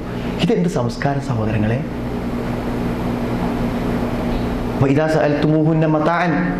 നിങ്ങൾ വല്ലതും ചോദിക്കുകയാണെങ്കിൽ അത് ഹിജാബിന് അപ്പുറത്തുനിന്ന് ചോദിക്കണം എന്നാണ് നിയമം. ഇതാണ് നമ്മൾ കുട്ടികൾ കാണുന്നത്. എന്ത്? എൻ്റെ ഫ്രണ്ടിനോട് എൻ്റെ ഭാര്യയ്ക്ക് എങ്ങനെയും ഇടപെടാമെങ്കിൽ എൻ്റെ ക്ലാസ്സിൽ പഠിക്കുന്ന എൻ്റെ സഹപാഠിയോട് എനിക്ക് ബന്ധപ്പെടാൻ എന്തോ തടസ്സം എന്ന് മകൾ ചോദിച്ചാൽ സഹോദരങ്ങൾ മറുപടി ഉണ്ടോ? ഈ ഇഖ്തിലാത്തിനൊരു നിയമല്ലേ? ആണും പെണ്ണും കൂടിച്ചേരുന്നതിന് നിയമങ്ങളില്ലേ സഹോദരങ്ങളെ? നിയമല്ലേ? നമ്മുടെ സുഹൃത്തിൻ്റെ വീട്ടിലേക്ക് ഭക്ഷണത്തിന് വിളിച്ചു, നല്ല ഭക്ഷണം ഉണ്ടാക്കി തന്നു, നന്ദി വീട്ടുകാരനോട് പറഞ്ഞാൽ മതി, ഭാര്യനെ വിളിച്ച് പറയണോ? ഒത്തിരി നിർബന്ധമില്ലല്ലോ. അത് നമുക്ക് നല്ലൊരു സദ്യയൊക്കെ ഉണ്ടാക്കി തന്നാൽ നന്ദി നമ്മുടെ വീട്ടുകാരോട് പറഞ്ഞാൽ മതി. ബറക്കല്ലാഹു ലക്കും ഫീമാ റസഖ്തന നമ്മൾ പറഞ്ഞാൽ മതി. ഇനി അവളെ വിളിച്ചു കൊണ്ടുവന്ന് കേട്ട് അടുക്കളൻ്റെ വേഷത്തിൽ വന്ന് കണ്ട് ലോകം പറഞ്ഞു പോകേണ്ട ഒരു ആവശ്യമില്ല. അതിന് നമ്മുടെ വീടിൻ്റെ സ്വകാര്യതകളെ കാത്തു സൂക്ഷിക്കണം സഹോദരങ്ങൾ. അതുകൊണ്ടുണ്ടാകുന്ന പ്രശ്നങ്ങൾ എന്താ വെച്ചാൽ നമ്മുടെ പുതിയ തലമുറയ്ക്ക് എങ്ങനെ പെരുമാറണം എന്നറിയില്ല. മനസ്സിലായില്ലേ? നമ്മളൊക്കെ സ്കൂൾ പഠിക്കുമ്പോൾ എങ്ങനെയെന്ന് നിങ്ങൾക്ക് അറിയില്ലേ? ആൺകുട്ടികളും പെൺകുട്ടികളും തമ്മിലുള്ള ഒരു അകലമുണ്ടായിരുന്നു. എന്നാൽ ഇന്ന് നിങ്ങൾക്ക് അറിയും, എൻ്റെ വീടിൻ്റെ ചുറ്റുഭാഗം മുഴുവൻ കോളേജുകൾ പ്രൊഫഷണൽ സ്ഥാപനങ്ങളാണ്. അവിടുന്ന് കുട്ടികൾ വരുന്നത് ഞാൻ അങ്ങനെ കാണും. ആണും പെണ്ണും ഒരു വ്യത്യാസമല്ല. തോളിൽ പിടിച്ച്, കയ്യിൽ പിടിച്ച്, ചിരിച്ച്, അടിച്ച്, അങ്ങോട്ടും ഇങ്ങോട്ടും തമാശ പറഞ്ഞ്, ശരിക്കും അവർക്ക് അറിയില്ല ആണും പെണ്ണും തമ്മിൽ ഒരു വ്യത്യാസം അറിയില്ല. അങ്ങനെയാണ് പുതിയ തലമുറ. സഹോദരങ്ങളെ, അപകടകരമാണ് കാര്യം, ഭയങ്കര അപകടകരമാണ്. മാത്രമല്ല, ഈ രണ്ട് ഫാമിലി അടുത്ത് താമസിക്കുമ്പോൾ ആ ഫാമിലിത്തെ കുട്ടികൾ ഈ ഫാമിലിത്തെ കുട്ടികളും തമ്മിൽ പിന്നെ ബ്രദറും സിസ്റ്ററും എന്നുള്ള നിലക്കാൻ നിൽക്കുന്നത്. എങ്ങനെയാകുക? ഏതോ നാട്ടിൽ ഒരു കുടുംബം മംഗലാപുരത്ത് നിന്ന്, ഒരു കുടുംബം കോഴിക്കോട്ട് നിന്ന്, ഇവർ വന്നിട്ടൊരു ഫ്ലാറ്റ് താഴെയും മേലും താമസിച്ചാൽ ഇവർ രണ്ട് മക്കളും തമ്മിൽ ആങ്ങളെയും പെങ്ങന്മാരും. സഹോദരങ്ങളെ, സൂറത്തുൻ നൂറിൽ ആരാണ് ആ മഹറമുകൾ? ആരാണ് ആങ്ങളെയെപ്പോലെ പെരുമാറാൻ പറ്റിയവൻ, വാപ്പയെപ്പോലെ പെരുമാറാൻ പറ്റിയവൻ ആരാണ് എന്ന് കുട്ടികൾക്ക് പറഞ്ഞു കൊടുത്തേ പറ്റൂ. മക്കൾക്ക് പഠിപ്പിച്ചു കൊടുക്കേണ്ട അടിസ്ഥാനപരമായ ചില വിവരങ്ങൾ പറഞ്ഞു കൊടുക്കാത്തത് കൊണ്ട് സഹോദരങ്ങളെ, നമ്മുടെ ജീവിതത്തിൻ്റെ സന്തോഷവും സംതൃപ്തിയും കുടുംബത്തിൻ്റെ ആഹ്ലാദവും നശിപ്പിക്കാൻ ഒരു കുട്ടി മതി. മനസ്സിലായി? ഒറ്റ കുട്ടി മതി. എന്താ കാട്ട് സഹോദരങ്ങളെ? ജാതി നോക്കാതെ, മതം നോക്കാതെ, പ്രായം നോക്കാതെ, സമയം നോക്കാതെ, വാപ്പ ഇനി ഞാൻ പോട്ടെ എന്ന് പറഞ്ഞ് നമ്മുടെ മക്കൾ അന്യരുടെ കൂടെ വിവാഹം പോലും കഴിക്കാതെ ഇറങ്ങിപ്പോകുന്ന ദുരന്ത കാഴ്ചകൾ നാട്ടിൽ നിത്യമാകുമ്പോഴെങ്കിലും ഇസ്ലാമിൻ്റെ മര്യാദകൾ വീട്ടിലുണ്ടോ എന്ന് സഹോദരങ്ങളെ പരിശോധിച്ചോളി. വളരെ കൃത്യമായ നിർദ്ദേശങ്ങൾ ഖുർആൻ നമുക്ക് പറഞ്ഞു തരുന്നുണ്ട്, അതിൽ സംശയമില്ല. പിന്നെ ഞാൻ പറയുന്നത് അതേപോലെ തന്നെ കുട്ടികളെ വളർത്തുന്ന കാര്യത്തിൽ നമ്മളുടെ ശ്രദ്ധ, നമ്മുടെ ക്രമീകരണങ്ങൾ വളരെ പ്രധാനമാണ് സഹോദരങ്ങളെ. ചിട്ടല്ല. ഇവിടെ നോക്കും നിങ്ങൾ, വീട്ടിലുള്ള വ്യവസ്ഥകൾ, നമ്മുടെ നാട്ടിലൊക്കെ കുറച്ച് വ്യവസ്ഥ ഉണ്ട്, ഇവിടുത്തെ ഒന്നും ഫ്ലാറ്റുകളിൽ ഒരു വ്യവസ്ഥയില്ലാന്ന് എനിക്ക് തോന്നുന്നു. ഫാമിലിയായി താമസിക്കുമ്പോൾ, അതായത് നമ്മൾ സമയം വൈകി വരുന്നു, എന്നിട്ട് 1 മണിക്കൂർ 2 മണിക്കാണ് ഉറങ്ങുന്നത്. 3 വയസ്സായ കുട്ടി, 6 വയസ്സായ കുട്ടിയൊക്കെ ഉറങ്ങുക, എന്നിട്ട് എന്ത് ചെയ്യുക, രാവിലെ 8 മണി വരെ കടന്നുറങ്ങുക. സഹോദരങ്ങളെ, അനുവദിക്കാൻ പറ്റുമോ? ഇന്ന് വെള്ളിയാഴ്ചയാണ്, ഇന്ന് ഒഴിവ് ദിവസമാണ്, ഇന്ന് സ്കൂളില്ല, ഉറങ്ങിക്കോട്ടെ. ഒരു ദിവസം ഉറങ്ങാൻ സമ്മതിച്ചാൽ സഹോദരങ്ങളെ 7 ദിവസം ഉറങ്ങാൻ സമ്മതിച്ചത് തുല്യാണ്. ഒരു ദിവസം ഉറങ്ങാൻ സമ്മതിച്ചാലേ, ഒരു ദിവസം സുബഹി നിസ്കരിക്കണ്ടെങ്കിൽ ബാക്കി ഒന്നും നിസ്കരിക്കണ്ട. അതാ ഒരു ദിവസത്തിനായിട്ടൊരു പ്രത്യേകത. ഇന്നും ഉറങ്ങിക്കോട്ടെ. നമ്മുടെ കുട്ടികളെ കേടുവരുത്തിയത് നമ്മളെന്നില്ലേ സഹോദരങ്ങളെ? വീട്ടിൽ വൃത്തി വേണം സഹോദര. രാവിലെ എഴുന്നേറ്റ് പോയിട്ടുള്ള ബെഡിലെ സാധനങ്ങൾ മടക്കി വെക്കണം. മൂത്രമുണ്ടെങ്കിൽ വൃത്തിയാക്കണം. വീട് ക്ലീൻ ചെയ്യണം. ഉറങ്ങാൻ സമയം വേണം. പഠിക്കാൻ സമയം വേണം. ഭക്ഷണം കഴിക്കാൻ സമയം വേണം. സുഹൃത്തുക്കളെ, നിങ്ങളുടെ വീട്ടിൽ നിന്നല്ലാതെ നിങ്ങളുടെ കുട്ടി എവിടെ നിന്ന് വൃത്തി പഠിക്കും? നിങ്ങളുടെ വീട്ടിൽ നിന്നല്ലാതെ നിങ്ങളുടെ കുട്ടി എവിടെ നിന്ന് ചിട്ട പഠിക്കും? സമയനിഷ്ഠ പഠിക്കും? എവിടുന്നും പഠിക്കൂല. സമയനിഷ്ഠയില്ലാത്ത നമ്മുടെ ജീവിതം ഒരുപക്ഷെ നമുക്ക് ജീവിതത്തിൽ വലിയ ദുരന്തം വരുത്തും സഹോദരങ്ങളെ. അതുകൊണ്ട് കുറച്ച് നിങ്ങൾ ഭാര്യയോടൊന്ന് കൂടി ആലോചിച്ചിട്ട്, കുട്ടികളേറ്റാണ് നിങ്ങളിവിടെ താമസിക്കുന്നതെങ്കിൽ നിങ്ങളുടെ കുട്ടികൾക്കുള്ള നല്ല ശീലങ്ങൾ പഠിപ്പിച്ചു കൊടുക്കാനുള്ള ചില വ്യവസ്ഥകൾ വീട്ടിലുണ്ടാക്കണം. അത് കുട്ടികളെ അടിച്ചേൽപ്പിക്കാനല്ല, അത് ഞാൻ വേറെ പറയാം. സാധാരണഗതിയിൽ എന്താ വെച്ചാൽ നോ പറഞ്ഞിട്ടാണ് കുട്ടികളെ നന്നാക്കുന്നത് രക്ഷിതാക്കന്മാർ. എന്ത് ചോദിച്ചാൽ കമ്പ്യൂട്ടർ ഒന്ന് എടുക്കട്ടെ, എടുക്കാൻ പറ്റില്ല. ഇപ്പം തന്നെ നെറ്റോ, ഇത് എത്ര ക്ലാസ്സിൽ പഠിക്കണു എന്ന് കുട്ടിയോട് ചോദിച്ചാൽ പറ്റുമോ സഹോദരങ്ങളെ? നമ്മുടെ നാട്ടിലതാണ് ഫുൾ പരിപാടി. അതായത് എന്ത് ചോദിച്ചാലും കൊടുക്കാതിരിക്കുക, മൊബൈൽ ചോദിച്ചാൽ കൊടുക്കാതിരിക്കുക. കുട്ടി നന്നാവുന്ന പറയണത്. നിങ്ങൾക്ക് കേൾക്കണം, നിങ്ങൾ നെറ്റ് കുട്ടിക്ക് കൊടുത്തില്ലെങ്കിൽ കുട്ടി സ്കൂളിലുള്ള കുട്ടീൻ്റെ ഫോൺ വാങ്ങി നെറ്റ് പഠിക്കും, അല്ലെങ്കിൽ അയൽപ്പക്കത്തെ കമ്പ്യൂട്ടറിൽ പോയി പഠിക്കും. നിങ്ങൾ ടി വി ഓഫ് ചെയ്താൽ നിങ്ങളുടെ തൊട്ട് അപ്പുറത്തുള്ള വീട്ടിൽ പോയിട്ട് കുട്ടി ടി വി പഠിക്കും, ടി വി കാണും. മനസ്സിലായില്ലേ? നിങ്ങൾ പൈസ കൊടുത്തില്ലെങ്കിൽ കുട്ടി പോക്കറ്റ് അടിക്കും വേറെ ആൾക്കാരെ. പിന്നെന്താ മാർഗം? മാർഗം എന്താണെന്ന് വെച്ചാൽ സഹോദരങ്ങളെ, എല്ലാം കുട്ടികൾക്ക് പഠിപ്പിക്കേണ്ടത് നമ്മളാണ്. ഒരു സംശയമല്ല, നമുക്കത് പഠിപ്പിക്കാൻ പറ്റും. ഞാൻ നെറ്റ് ഉപയോഗിക്കാൻ എന്താ പങ്ക് കുട്ടിയെ പഠിപ്പിച്ചാൽ ഒരു പ്രശ്നമല്ല. ആ കുട്ടിക്ക് നമ്മൾ എങ്ങനെ നമ്മുടെ കുട്ടി നെറ്റ് ഉപയോഗിക്കണം എന്ന് അവനെ പഠിപ്പിച്ചു കൊടുത്താൽ അവൻ അങ്ങനെ ഉപയോഗിക്കുള്ളൂ. ഉപയോഗിക്കാൻ പറ്റാത്തത് അവൻ അറിയും, അത് അവനെ പഠിപ്പിക്കാൻ നമുക്ക് പറ്റും. അപ്പോൾ ആളുകൾ വീണ്ടും വീണ്ടും സംശയം ചോദിക്കണമെന്ന് വെച്ചാൽ, അങ്ങനെ നമ്മൾ പറ്റുന്ന ചില സൈറ്റുകളൊക്കെ കാണിച്ചു കൊടുത്താൽ പറ്റാത്തേക്ക് പോയാലോ? നമ്മൾ പഠിപ്പിച്ചു കൊടുത്തില്ലെങ്കിൽ ആദ്യം പറ്റാത്തേക്ക് പോവുക. ആദ്യം പോലെ അധികം കാണിച്ചു കൊടുക്കുക. ഏത് കുട്ടിക്കല്ലാത്തത്? ഏത് കുട്ടിക്കാണ് അറിയാത്തത്? സഹോദരങ്ങളെ, ഞാൻ പറയാം, കുട്ടികൾക്ക് മോട്ടോർ ബൈക്ക് വേണം. നമ്മൾ ചെറുപ്പക്കാർ കുട്ടികൾക്ക് കാറ് പഠിക്കണം. വാപ്പാനത്ത് കാറുണ്ട്, വാപ്പ കാറ് കൊടുക്കൂല. അപ്പോൾ അയലോകത്തെ പയ്യൻ്റെ കൂടെ പോയിട്ടാണ് കാറ് പഠിക്കണത്, ബൈക്ക് പഠിക്കണത്. ഇന്ന ബൈക്ക് പഠിപ്പിച്ച് എൻ്റെ വാപ്പയാണെന്ന് കുട്ടി പറഞ്ഞാൽ എന്നെ കാറ് പഠിപ്പിച്ചു, നിന്റെ മോനെ കാറ് പഠിപ്പിച്ചു തരാം, ബൈക്ക് പഠിപ്പിച്ചു തരാം, പക്ഷേ ലൈസൻസ് കിട്ടിയാലേ കുട്ടി അതായിട്ട് പുറത്ത് പോകാൻ പറ്റുള്ളൂ. ആ കുട്ടിയെ കേൾക്കും. എന്നെ ഡ്രൈവിങ് ഞാൻ പഠിപ്പിക്കും, എൻ്റെ ചെലവിൽ പഠിപ്പിക്കും, സമയത്തന്നെ പഠിപ്പിക്കും. അതെ, രക്ഷിതാക്കന്മാർ കുട്ടികൾക്ക് ഡ്രൈവിംഗ് ആവശ്യമായ കാര്യമില്ല സഹോദരങ്ങൾ. നെറ്റ് ഉപയോഗിക്കണ്ടേ? നിങ്ങളൊക്കെ ഉപയോഗിക്കണ്ടേ? എല്ലാവരും ഉപയോഗിക്കണില്ലേ? കുട്ടി ഉപയോഗിക്കണ്ടേ ഭാവിയിൽ? ഞാൻ പറഞ്ഞു, നല്ല നിലക്ക് കുട്ടികൾക്ക് അതിലുള്ള മാർഗം നിർദ്ദേശിച്ച് കൊടുക്കാതെ പറ്റില്ലെന്ന് പറഞ്ഞിട്ട് കാര്യമില്ല. രണ്ടാമത്തൊരു കാര്യം എന്താ വെച്ചാൽ, കുട്ടികളെ ബോധ്യപ്പെടുത്തി കൊടുക്കണം. അപ്പോൾ പല രക്ഷിതാക്കന്മാരും നമ്മോട് പറഞ്ഞ്, എത്ര പറഞ്ഞിട്ടും ആ പാൻസ് ഒന്ന് മടക്കി വെക്കാൻ തയ്യാറാകണില്ല, എന്താ കാട്ടുക ചോദിക്കണം. ഞാൻ പറഞ്ഞു, പാൻസ് മടക്കി വെക്കണമെന്ന് എനിക്ക് ബോധമുണ്ട്. എൻ്റെ ബോധം അനുസരിച്ച് എങ്ങനെ എൻ്റെ കുട്ടി പ്രവർത്തിക്കുക ഉണ്ടാവും സോദരൻ. എനിക്ക് ബോധ്യപ്പെട്ടൊരു കാര്യം എനിക്ക് ചെയ്യാൻ പറ്റും. എനിക്ക് ബോധ്യപ്പെട്ടത് എങ്ങനെ എൻ്റെ കുട്ടിക്ക് ചെയ്യാൻ പറ്റും? എൻ്റെ കുട്ടിക്ക് ബോധ്യപ്പെടണം. അതിന് കുട്ടിനോട് ആദ്യം മടക്കി വെക്കുക നല്ല പറയണത്. ആ മടക്കി വെക്കാനുള്ളൊരു മനസ്സ് അവൻ ഉണ്ടാക്കി കൊടുക്കണം. അതൊന്നും തീരെ പ്രയാസമല്ല സഹോദരങ്ങളെ. ബോധ്യപ്പെടുത്തി കൊടുക്കൽ വളരെ അനിവാര്യമാണ്. ബോധ്യപ്പെട്ട കാര്യം നമ്മളെക്കാളും വൃത്തിയായി നമ്മുടെ കുട്ടികൾ ചെയ്യും. നമ്മുടെ കുട്ടികൾ ചെയ്യും. അതേപോലെ തന്നെ ഏറ്റവും പ്രധാനപ്പെട്ട സംഗതിയാണ് നമ്മുടെ കുട്ടികളുടെ കാര്യത്തിൽ അവരെ നമ്മൾ സ്നേഹിക്കണം. കുട്ടികളെ സ്നേഹിക്കുക എന്ന് പറഞ്ഞാൽ, ഈ സ്നേഹിക്കുക എന്ന് നമ്മൾ പറയുമ്പോൾ കുട്ടികൾ ആവശ്യപ്പെട്ടതെല്ലാം അവർക്ക് കൊടുക്കുക എന്നുള്ള ഒരു അറിവാണ് പലപ്പോഴും ആളുകൾക്കുള്ളത്. അതല്ല സഹോദരങ്ങളെ നമ്മൾ ഉദ്ദേശിക്കുന്ന കാര്യം. കുട്ടികളെ സ്നേഹിക്കുക എന്ന് പറഞ്ഞാൽ കുട്ടികൾക്ക് ഇപ്പോൾ മാത്രമല്ല, ജീവിതത്തിൻ്റെ ഭാവിയിൽ പോലും അവർക്ക് മനസ്സിലാകണം, എൻ്റെ വാപ്പിമ്മി എന്നെ സ്നേഹിച്ചിട്ടുണ്ട് എന്ന് അവർക്ക് ബോധ്യപ്പെടണം. ആ സ്നേഹം നൽകാൻ നമുക്ക് പറ്റിയില്ലെങ്കിൽ ഒരു പക്ഷേ ചെറിയ പ്രതിസന്ധി ഉണ്ടാവും. ആ പ്രതിസന്ധി എന്താണെന്ന് ചോദിച്ചാൽ ഞാൻ പറഞ്ഞുതരാം. ഇന്നിപ്പോൾ ഏതെങ്കിലും ഒരു ഓട്ടോറിക്ഷ ഡ്രൈവറെ കണ്ടാൽ, ഇല്ലെങ്കിൽ സ്കൂൾക്ക് കൊണ്ടുപോകണ ആ സ്കൂൾ ബസ്സിന് ഡ്രൈവറെ കണ്ടാൽ, അല്ലെങ്കിൽ ഏതെങ്കിലും ഒരു പയ്യനെ കണ്ടാൽ പരിചയപ്പെടുക മാത്രമല്ല നമ്മുടെ വീട്ടിലെ പെൺകുട്ടികൾ ചെയ്യുന്നത്, അവരുമായി വീട്ടിലെ കുടുംബ രഹസ്യങ്ങൾ പോലും അവരോട് പറയണം. വീട്ടിലെ കുടുംബ രഹസ്യം, വാപ്പാൻ്റെ കുറ്റം ഉമ്മാൻ്റെ കുറ്റമൊക്കെ പറയണം. നമ്മുടെ പെൺകുട്ടികൾ പോയിട്ട് യാതൊരു ബന്ധമില്ലാത്ത ആളുകളോട്. ഇത് പറയാനുള്ള കാരണം എന്താണെന്ന് നമ്മൾ ആഴമായി കടന്ന് പരിശോധിച്ചാൽ എന്താ മനസ്സിലാകുന്നത്? വീട്ടിൽ അങ്ങനത്തെ ഒരു അന്തരീക്ഷമല്ല. ഇത് തൻ്റെ മനസ്സിൻ്റെ കാര്യങ്ങൾ തുറന്നു പറയാനും പങ്കുവെക്കാനും ഒരവസ്ഥ വീട്ടിൽ കൊടുക്കാത്തവർ. അത് വളരെ പ്രധാനമാണ് സഹോദരങ്ങളെ. നല്ല സ്നേഹവും സ്വാതന്ത്ര്യവും കൊടുത്താൽ തന്നെ അത് ഉണ്ടാവുള്ളൂ. അതിൻ്റെ അർത്ഥം എന്തും ചെയ്യാൻ അനുവദിക്കാന്നല്ല. നമ്മൾ വാപ്പയായും ഉമ്മയായും അതിൻ്റെ അകലം കാത്തു സൂക്ഷിച്ചുകൊണ്ട് തന്നെ മക്കളുമായുള്ള നല്ലൊരു ബന്ധവും അവരുടെ അവസ്ഥകളും സാഹചര്യങ്ങളും മനസ്സിലാക്കാനുള്ള ഒരു ചുറ്റുപാടുകളും നമ്മൾ ഉണ്ടാക്കിയാലേ നമ്മുടെ കുട്ടികൾ നല്ല നിലക്ക് പോവുള്ളൂ. പിന്നെ ഞാൻ അങ്ങനെ ആലോചിക്കും, ഇപ്പോൾ ഇന്നും ഞാൻ ഇവിടുത്തെ ദർസിലൊരു ക്ലാസ്സിൽ ഞാൻ കേട്ടു, അതായത് നബി സ്വല്ലല്ലാഹു അലൈഹി വസല്ലം ഒരിക്കലും നബിൻ്റെ ഒരു കാര്യത്തിന് വേണ്ടി ഒരാൾ ദേഷ്യപ്പെട്ടിട്ടില്ല. സ്വന്തം കാര്യത്തിന് വേണ്ടി കണ്ട് ദീനിൻ്റെ ഒരു കാര്യത്തിൽ ഒരാൾ എന്തെങ്കിലും ചെയ്യുമ്പോഴല്ലാതെ സഹോദരങ്ങൾ ഇന്ന് കുട്ടികളെ ശിക്ഷിക്കുന്നവരാണ് മിക്കവാറും ആളുകൾ. അടിക്കുക, എന്തൊക്കെയാ കാണിക്കുന്ന കാര്യങ്ങൾ. ഇപ്പോൾ നാട്ടിലൊക്കെ ചെന്നാൽ മതി, സ്ത്രീകൾ കാണിക്കുന്ന പരാക്രമം. എങ്ങനെയാണ് ഇവർ പ്രസവിച്ച കുട്ടിനെ ഇവർക്ക് ഇങ്ങനെ ഉപദ്രവിക്കാൻ കഴിയുന്നതെന്ന് ഒരുപക്ഷെ നോക്കി നിൽക്കുന്നവർ അത്ഭുതപ്പെടും. ഈ തല്ലണതൊന്നും എന്തിനാണ്? കുട്ടികളുടെ ദോഷം കൊണ്ടോ തെറ്റുകൊണ്ടോ ഒന്നല്ല, ഇവരെ മനസ്സിൻ്റെ പ്രയാസങ്ങൾ തീർക്കാൻ അതിനാണ് ഈ തല്ലുന്നത്. അത് കുട്ടികളെ തല്ലും. അധ്യാപകന്മാർ ക്ലാസ്സിൽ വന്ന് ഭയങ്കരമായി, എൻ്റെ മോളെപ്പോഴും പറയും, ക്ലാസ്സിൽ വരുന്ന ചില അധ്യാപകന്മാരെന്ത് ചെയ്യുക, ഭയങ്കരമായ ക്ഷോഭമായിരിക്കും, ക്ലാസ്സിൽ ഭയങ്കര പ്രശ്നീകാരം. അപ്പോൾ ഒരു മോൾ പറയാണ്, ഇന്നെന്തോ വീട്ടിൽ പ്രശ്നം ഉണ്ടായിരിക്കുന്നു മാഷിക്ക്. നമ്മളെ ചെറിയ ക്ലാസ് പഠിക്കണം, UP ക്ലാസ് പഠിക്കുമ്പോൾ മോളെ പറഞ്ഞു.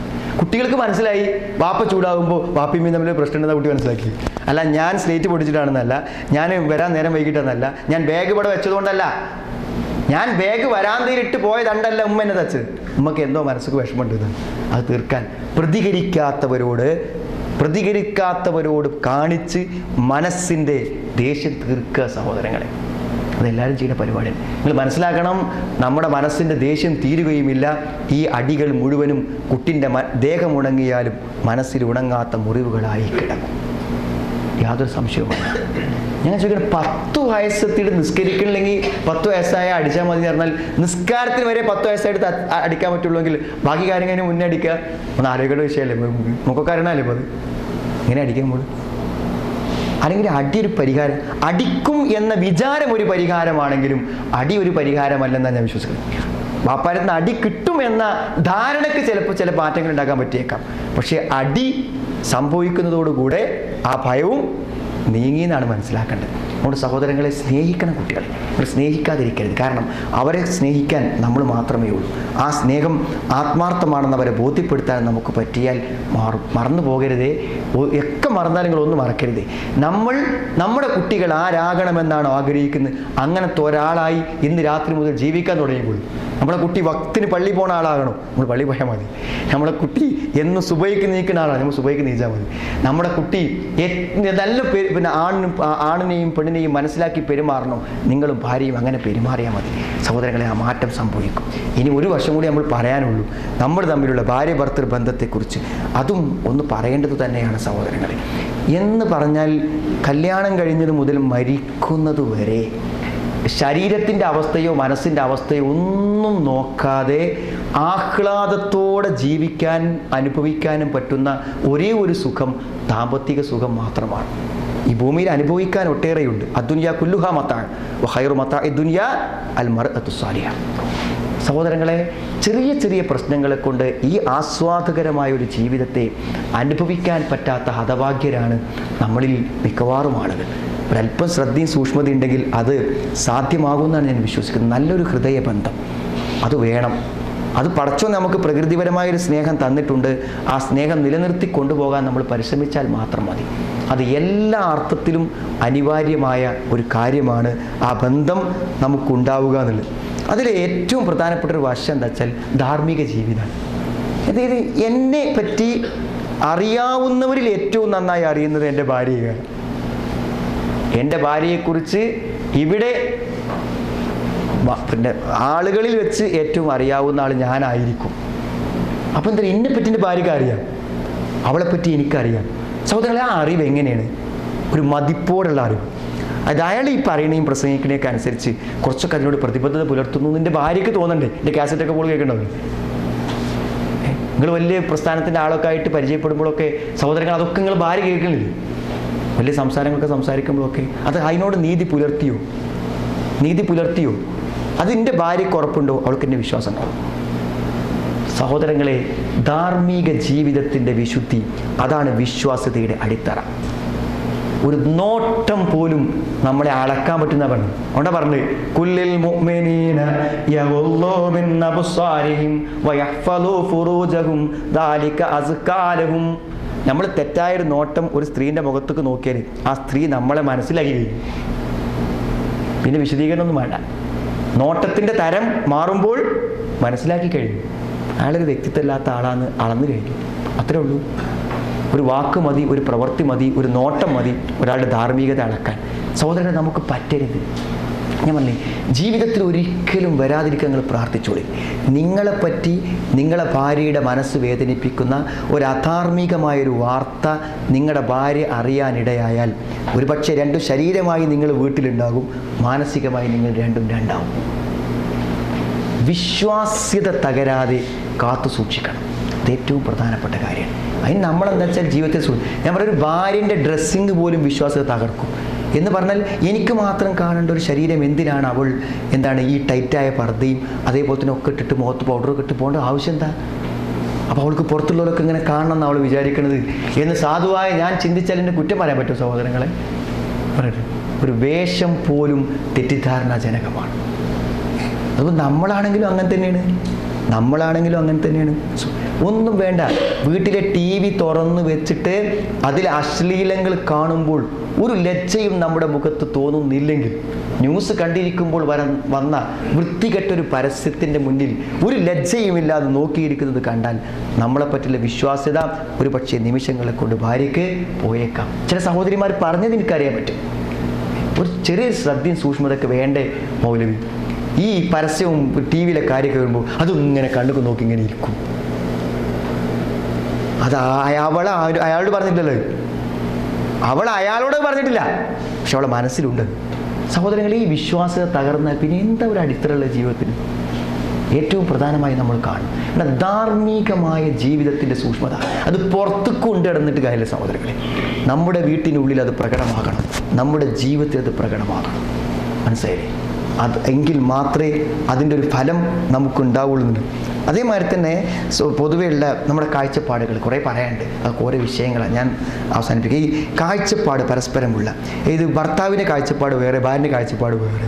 ഭർത്താവ് എന്താ വെച്ചാൽ കാഴ്ചപ്പാട് എന്താ പറയുക, നമുക്ക് എന്ത് വേണമെങ്കിലും പറഞ്ഞു, ആവശ്യമുള്ളത് ഞാൻ വാങ്ങിത്തരാം, അനാവശ്യത്തിന് ഞാൻ പൈസ കളയില്ല, വാങ്ങിയതൊന്നും വേസ്റ്റാക്കി കളയാൻ പറ്റില്ല. ഇത് ഭർത്താവിൻ്റെ കാഴ്ചപ്പാടാണ്. ഭാര്യൻ്റെ കാഴ്ചപ്പാട് എന്താണ്? നിങ്ങൾക്ക് ഇത്രയും ശമ്പളമൊക്കെ ഉണ്ടാകും, ബുദ്ധിയൊക്കെ ഇങ്ങനെ നോക്കി അടക്കുക, ഒരു സാധനം അവിടെ പോണത് ഇവിടെ പോണത് ഒക്കെ ഇങ്ങനെ ശ്രദ്ധിച്ചാൽ പറ്റൂ എന്ന് അവൾ ചിന്തിച്ചാൽ ഈ രണ്ട് കാഴ്ചപ്പാട് എങ്ങനെ പൊരുത്തപ്പെടും സഹോദരങ്ങളെ? അപ്പോൾ എന്നും വീട്ടിൽ പ്രശ്നമല്ലേ? എന്നും വീട്ടിൽ പ്രശ്നമാണ്. ഓരോ ദിവസം ഭക്ഷണം കഴിച്ചു കഴിഞ്ഞാലും പ്രശ്നം, ഓരോ ദിവസം അടുക്കളയിൽ ചെന്നാലും പ്രശ്നം. കാഴ്ചപ്പാടുകൾ, കുട്ടികളുടെ ഡ്രസ്സുകൾ, എന്തിലും നമ്മുടെ സാമ്പത്തിക കാഴ്ചപ്പാട്, മതപരമായ കാഴ്ചപ്പാട്, എല്ലാത്തിലും എൻ്റെ മനസ്സ് എൻ്റെ ഭാര്യയ്ക്ക് വരണം. അപ്പോൾ ഇടയ്ക്കൊക്കെ ക്ലാസ്സിന് വരുമ്പോഴേ ഭാര്യനെയും കൊണ്ടുവരിക, ഇടയ്ക്കൊക്കെ സീഡ് ഇടുമ്പോൾ അവളെയും കേൾപ്പിക്കുക, മതപരമായ കാര്യങ്ങൾ ചർച്ച ചെയ്യുക. അങ്ങനെ ആകുമ്പോൾ എൻ്റെ സുഹൃത്തിന് എൻ്റെ കാഴ്ചപ്പാട് കിട്ടിയതുപോലെ എൻ്റെ ഭാര്യയ്ക്ക് എൻ്റെ കാഴ്ചപ്പാട് കിട്ടിയാൽ സഹോദരങ്ങളെ സന്തോഷത്തോടെ ജീവിക്കുക. ഇപ്പോൾ നമ്മുടെ പ്രസ്ഥാനത്ത് ചെറിയ പ്രശ്നങ്ങളൊക്കെ വന്നപ്പോൾ തന്നെ ആലോചിച്ചു, ഇപ്പോൾ എൻ്റെ ഭാര്യ എന്നോട് ഇങ്ങനെ സംശയം ചോദിക്കാൻ തുടങ്ങിയപ്പോൾ ഞാൻ ആലോചിച്ചു, അഥവാ ഇവൾക്ക് ഇത് മനസ്സിലാകാതെ പോയാൽ കഴിഞ്ഞില്ല നമ്മളെ കഥ. കഴിഞ്ഞത് സഹോദരങ്ങളെ, നമുക്ക് ഈ മനസ്സിലായ കാര്യം അവൾക്ക് മനസ്സിലാകാതെ പോയാൽ എന്താ? മനസ്സിലാകാത്ത കുറേ ആൾക്കാരില്ലേ? തെറ്റിദ്ധരിച്ചാൽ എന്താ ചെയ്യുക? ഞാൻ ശിർക്കില്ലാന്ന് പോലാണ് വിചാരിച്ചാൽ എന്താ ഞാൻ ചെയ്യുക? എന്തൊക്കെയാരുടെ അവസ്ഥ നമ്മൾ ചിന്തിച്ചോ നിങ്ങൾ? പിന്നെ എന്താണ് ഞങ്ങളെ ബന്ധത്തിൻ്റെ കഥ? ഒരാദർശ ബന്ധമില്ലാത്തൊരു കുടുംബത്തിൽ കല്യാണം കഴിച്ച മാരല്ലേ അടുത്ത ജീവിതം? ഞാൻ പറഞ്ഞ കാഴ്ചപ്പാട് രണ്ടും വിരുദ്ധമായാൽ സഹോദരങ്ങളെ മുന്നോട്ട് പോകാൻ നമുക്ക് കഴിയില്ല. അത് വളരെ പ്രധാനപ്പെട്ട കാര്യമാണ്.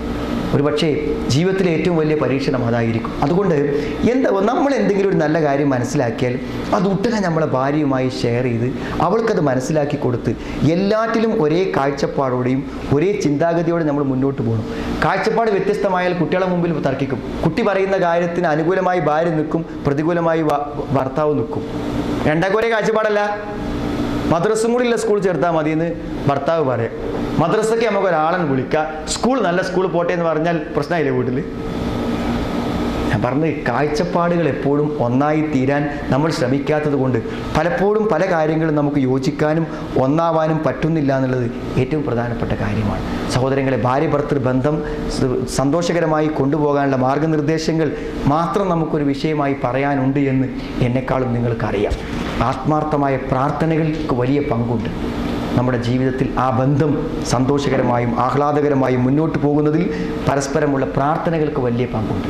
പരിഗണനകളും പ്രാർത്ഥനകളും പ്രധാനപ്പെട്ട കാര്യം. ആത്മാർത്ഥമായി പ്രാർത്ഥിക്കാം.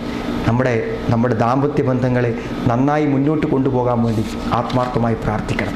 സഹോദരങ്ങളെ, ഞാൻ പൊതുവെയുള്ള നമ്മുടെ ഒരു കുടുംബ ബന്ധത്തെ സംതൃപ്തകരമാക്കാനുള്ള ചില നിർദ്ദേശത്തിൻ്റെ സാമ്പിളുകളാണ് പറഞ്ഞത്. അവസാനിപ്പിക്കും മുമ്പ് ഞാനൊരു കാര്യം പറയട്ടെ. നമുക്കൊരു മഹത്തായ ലക്ഷ്യമുണ്ട്, പരലോകം. ഒരുപക്ഷെ പടച്ചോൻ ചെറിയൊരു ഇളവ് നമുക്ക് പ്രഖ്യാപിച്ചിട്ടുണ്ട്. എന്ന് പറഞ്ഞാൽ ചെറിയ ചെറിയ പ്രവർത്തന വ്യത്യാസം കൊണ്ട് തന്നെ സ്വർഗത്തിൻ്റെ പദവികൾ വ്യത്യാസപ്പെടും. ഓരോ പദവികളും തമ്മിൽ ഒരു ധ്രുവ നക്ഷത്രത്തിൻ്റെ അകലമുണ്ട് എന്നാണ്. അപ്പോൾ ഒരു പക്ഷേ എന്താണെന്ന് വിചാരിച്ചാൽ, നന്നായി നമ്മളിൽ ഒരാൾ നന്നായി അമൽ ചെയ്ത് ജീവിച്ചാൽ അയാളെ കൂടെ അയാളെ ഭാര്യനെയും കുട്ടിനെയും തരാമെന്നുള്ള ഒരു കരാറ് പടച്ചോൻ നമുക്ക് ഖുർആനിൽ തന്നിട്ടുണ്ട്. അപ്പോൾ സഹോദരങ്ങളെ, ചിലപ്പോൾ ഒന്നിച്ച് സ്വർഗത്തിൽ കിട്ടാനും ഉന്നത പദവികളിലേക്ക് ഒന്നിച്ച് വരാനും ചിലപ്പോൾ പറ്റിയേക്കാന്നാണ്. ജന്നാത്തു അദ്നി യദ്ഖുലൂനഹാ വമൻ സ്വലഹ മിൻ ആബാഇഹിം വഅസ്വാജിഹിം വദുർരിയാതിഹിം മിൻ കുല്ലി ബാബ്.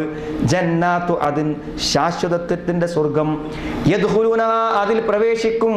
വമൻ സ്വലഹ മിൻ ആബാഇഹിം വഅസ്വാജിഹിം വദുർരിയാതിഹിം, നല്ലവരായ നമ്മുടെ പിതാക്കള്, ഇണകള്, മക്കള്, അവരെ സ്വർഗത്തിൽ ഒന്നിപ്പിക്കുന്നു. മറ്റൊരായത്തിൽ അള്ളാഹു പറയുന്നുണ്ട്, വല്ലദീന ആമനൂ വത്തബഅതുഹും ദുർരിയ്യതുഹും ബിഈമാൻ അൽഹഖ്നാ ബിഹിം ദുർരിയ്യതഹും. അവരുടെ മക്കളെ, നമ്മളെ പിന്തുടർന്ന് വരുന്ന വിശ്വാസത്തിൽ നമ്മളെ പിന്തുടർന്ന മക്കളെ നമ്മളോടൊപ്പം ചേർക്കുന്നതാണ്. അപ്പോൾ സഹോദരങ്ങളെ, ഒന്ന് നമ്മൾ പരിശ്രമിച്ച് നമ്മളെ കുട്ടികൾക്കും നമ്മുടെ ഭാര്യയ്ക്കും നമ്മുടെ മാതാപിതാക്കൾക്കും നമ്മുടെ ആദർശമുണ്ടാവാൻ, ദീനിൽ നല്ലവരായി ജീവിക്കാനുള്ള സാഹചര്യം ഒരുക്കി കൊടുക്കുക എന്നുള്ളത് വളരെ പ്രധാനമാണ്. അതുണ്ടായാൽ ഒരുപക്ഷെ പരലോകത്ത് നമുക്ക് ആ വിജയം കിട്ടും. എന്നാൽ യാ അയ്യുഹല്ലദീന ആമനൂ ഖൂ അൻഫുസക്കും വഅഹ്ലീകും നാറ, രക്ഷപ്പെടുത്തണേ നിങ്ങളെ തടിയെ, നിങ്ങളുടെ കുടുംബങ്ങളെ നരകത്തിൽ നിന്ന് രക്ഷപ്പെടുത്താൻ. സഹോദരങ്ങളെ, നരകത്തിലല്ലല്ലോ ഇപ്പോൾ. നരകത്തിലാണോ? നരകത്തിൽ രക്ഷപ്പെടുത്താൻ ഇപ്പോൾ നമ്മോട് നരകത്തിൽ കടന്ന ആരും രക്ഷപ്പെടുത്താൻ പറ്റില്ലുള്ളൂ. നമുക്ക് എല്ലാവർക്കും കണ്ടത്. നാളെ നരകത്തിൽ വെച്ച് നമ്മുടെ മക്കളെയോ ഭാര്യയെയോ കണ്ടാൽ രക്ഷപ്പെടുത്താൻ പറ്റാൻ നമുക്കറിയാം. പിന്നെ രക്ഷപ്പെടുത്താൻ പറഞ്ഞാൽ ഇവിടുന്ന് അപ്പോൾ നരകത്തിലാണോ? അല്ല, നരകത്തിലാണെന്ന് പറഞ്ഞാൽ നരകത്തിലേക്ക് പോകുന്ന പ്രവർത്തനത്തിലാണെങ്കിൽ നരകത്തിലാണ്. അതുകൊണ്ട് സഹോദരങ്ങളെ, അവരെ നരകത്തിലായി കാണണം. തെറ്റായ വഴിയിലാണെങ്കിൽ, ഷിർക്കിലാണെങ്കിൽ നാം ഗൗരവത്തോടെ കാണണം. എന്തെങ്കിലും വേണം. നമ്മളെ വാപ്പയമ്മ ആരെങ്കിലും നമ്മൾ നാട്ടിൽ ചെല്ലുമ്പോൾ കയ്യുമ്പോൾ ഏലസോ അല്ലെങ്കിൽ ഒരു ചിരടേറ്റ് ഇരിക്കണ കണ്ടാൽ നമ്മുടെ മനസ്സിൽ നരകമാണ് കാണുന്നുണ്ട്, അല്ലേ? അല്ല കാണുന്നുണ്ട്. നരകത്തിൽ പോകേണ്ട, നരകമാണ്. ഷിർക്കുള്ളവൻ എന്ത് അമല് ചെയ്താലും സ്വീകരിക്കുന്ന സഹോദരൻ. ഒന്നുമില്ലാത്തവൻ നിസ്കരിച്ചാൽ എങ്ങനെയൊക്കെയാണ്? ഒന്നുമില്ലാത്തവരെ നിസ്കരിച്ചാൽ നിസ്കാരം കൊണ്ട് കാര്യമുണ്ട്. തൗഹീദില്ലാത്ത ഒരുത്തിന് എന്ത് അമല് ചെയ്താലും. പള്ളീൻ്റെ മുറ്റത്ത് മുഹമ്മദ് നബി സ്വല്ലല്ലാഹുഅലൈഹിവസല്ലമക്കുള്ള നേർച്ചപ്പെട്ടി എന്ന് പറഞ്ഞ് പെട്ടിച്ച്, അതിൽ 5 രൂപൻ്റെ ഒരു കോയിൻ ഇട്ടാലും എല്ലാ അമലും കഴിഞ്ഞില്ലേ? മുഹമ്മദ് നബി സ്വല്ലല്ലാഹുഅലൈഹിവസല്ലമയുടെ പേരിൽ നേർച്ച നേടാൻ പറ്റൂല്ലെങ്കിൽ സഹോദരങ്ങൾ ആരെ പേരിലാണ് പറ്റുക? ഞാൻ പറഞ്ഞത് വിശ്വാസത്തിൻ്റെ അവസ്ഥകൾ ആലോചിക്കണം. നമ്മുടെ മാതാപിതാക്കളിൽ ഒരാളും അതിൽ പെട്ടുപോകാൻ പറ്റില്ല. നമ്മുടെ കുടുംബത്തിൽ ഒരാളും അതിൽ പെട്ടുപോകാൻ പറ്റില്ല. വളരെ ഗൗരവത്തോടു കൂടെ നമ്മൾ അതിനെ കാത്തു സൂക്ഷിക്കണം. പരലോകത്ത് ഒന്നിച്ചു വരാൻ നമ്മൾ പരിശ്രമിക്കണം, പ്രാർത്ഥിക്കണം. അതിനുവേണ്ടി നമ്മൾ സമയങ്ങൾ ചിലവഴിക്കുകയും എല്ലാ പ്രബോധന പ്രവർത്തനങ്ങളിലും നിങ്ങളുടെ പങ്കാളിത്തം ഉണ്ടാവണം, നിങ്ങളുടെ പ്രാർത്ഥനകൾ ഉണ്ടാകണം എന്ന് പ്രത്യേകം ഓർമ്മപ്പെടുത്തുകയാണ്. അള്ളാഹു നമ്മെ എല്ലാവരെയും ദീൻ്റെ കാര്യങ്ങൾ അറിയാനും കേൾക്കാനും അതനുസരിച്ച് സമാധാനപൂർവ്വം ജീവിക്കുവാനും അള്ളാഹു നമ്മെ അനുഗ്രഹിക്കുമാറാവട്ടെ. അള്ളാഹു ഞങ്ങളിൽ നിന്ന് വന്നുപോയ തെറ്റുകളെ ഞങ്ങൾക്ക് നീ പുറത്തു മാപ്പാക്കി തരണമേ നാഥ. അള്ളാഹു നിൻ്റെ വിശാലമായ സ്വർഗത്തിൻ്റെ അഖിലുകാരാക്കണമേ നാഥ. ഞങ്ങളെ പ്രബോധന രംഗത്ത് ഞങ്ങൾ അനുഭവിക്കുന്ന എല്ലാ പ്രതിസന്ധികളെയും പ്രയാസങ്ങളെയും നാഥ ഞങ്ങൾക്ക് നീ നീക്കിത്തരണമേ രക്ഷിതാവേ. ഞങ്ങൾക്ക് അറിവിനെ നീ വർദ്ധിപ്പിത്തരണമേ നാഥ. ഞങ്ങളുടെ ഇണകളിൽ നിന്ന് സന്താനങ്ങളിൽ ഞങ്ങൾക്ക് നീ കുളിർമ നമുക്ക് പ്രദാനം ചെയ്യണമേ. അല്ലാഹു മൗഫിൽ മുഅ്മിനീന വൽ മുഅ്മിനാത്ത് റബ്ബന സ്രിഫ് അന്നാ അദാബ ജഹന്നം ഇന്ന അദാബഹാ കാന ഗറാമ ഇന്നഹാ സാഅത്ത് മുസ്തഖറ മുഖാമ റബ്ബന ഹബ് ലനാ മിൻ അസ്വാജിനാ വദുർരിയാതിനാ ഖുറത അഅ്യുൻ വജഅൽനാ ലിൽ മുത്തഖീന ഇമാമ റബ്ബന ആതിനാ ഫിദ് ദുനിയാ ഹസന വഫിൽ ആഖിറതി ഹസനത വഖിനാ അദാബന്നാർ വൽഹംദുലില്ലാഹ്.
എല്ലാ പ്രബോധന പ്രവർത്തനങ്ങളിലും നിങ്ങളുടെ പങ്കാളിത്തം ഉണ്ടാവണം, നിങ്ങളുടെ പ്രാർത്ഥനകൾ ഉണ്ടാകണം എന്ന് പ്രത്യേകം ഓർമ്മപ്പെടുത്തുകയാണ്.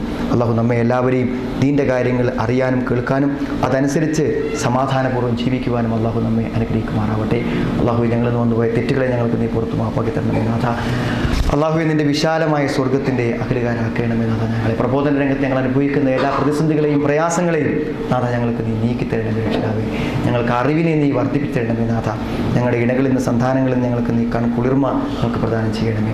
അല്ലാഹു മൗഫിൽ മുഅ്മിനീന വൽ മുഅ്മിനാത്ത് റബ്ബന സ്രിഫ് അന്നാ അദാബ ജഹന്നം ഇന്ന അദാബഹാ കാന ഗറാമ ഇന്നഹാ സാഅത്ത് മുസ്തഖറ മുഖാമ റബ്ബന ഹബ് ലനാ മിൻ അസ്വാജിനാ വദുർരിയാതിനാ ഖുറത അഅ്യുൻ വജഅൽനാ ലിൽ മുത്തഖീന ഇമാമ റബ്ബന ആതിനാ ഫിദ് ദുനിയാ ഹസന വഫിൽ ആഖിറതി ഹസനതൻ വഖിനാ അദാബന്നാർ വൽഹംദുലില്ലാഹി റബ്ബിൽ ആലമീൻ. അല്ലാഹു സ്വല്ലി അലാ.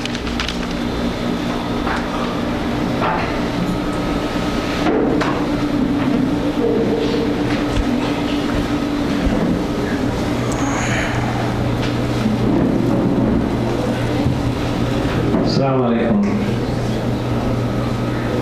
വളരെ വിശദമായി തന്നെ സമൃദ്ധമായ കുടുംബജീവിതത്തെക്കുറിച്ച് വിശദീകരിച്ച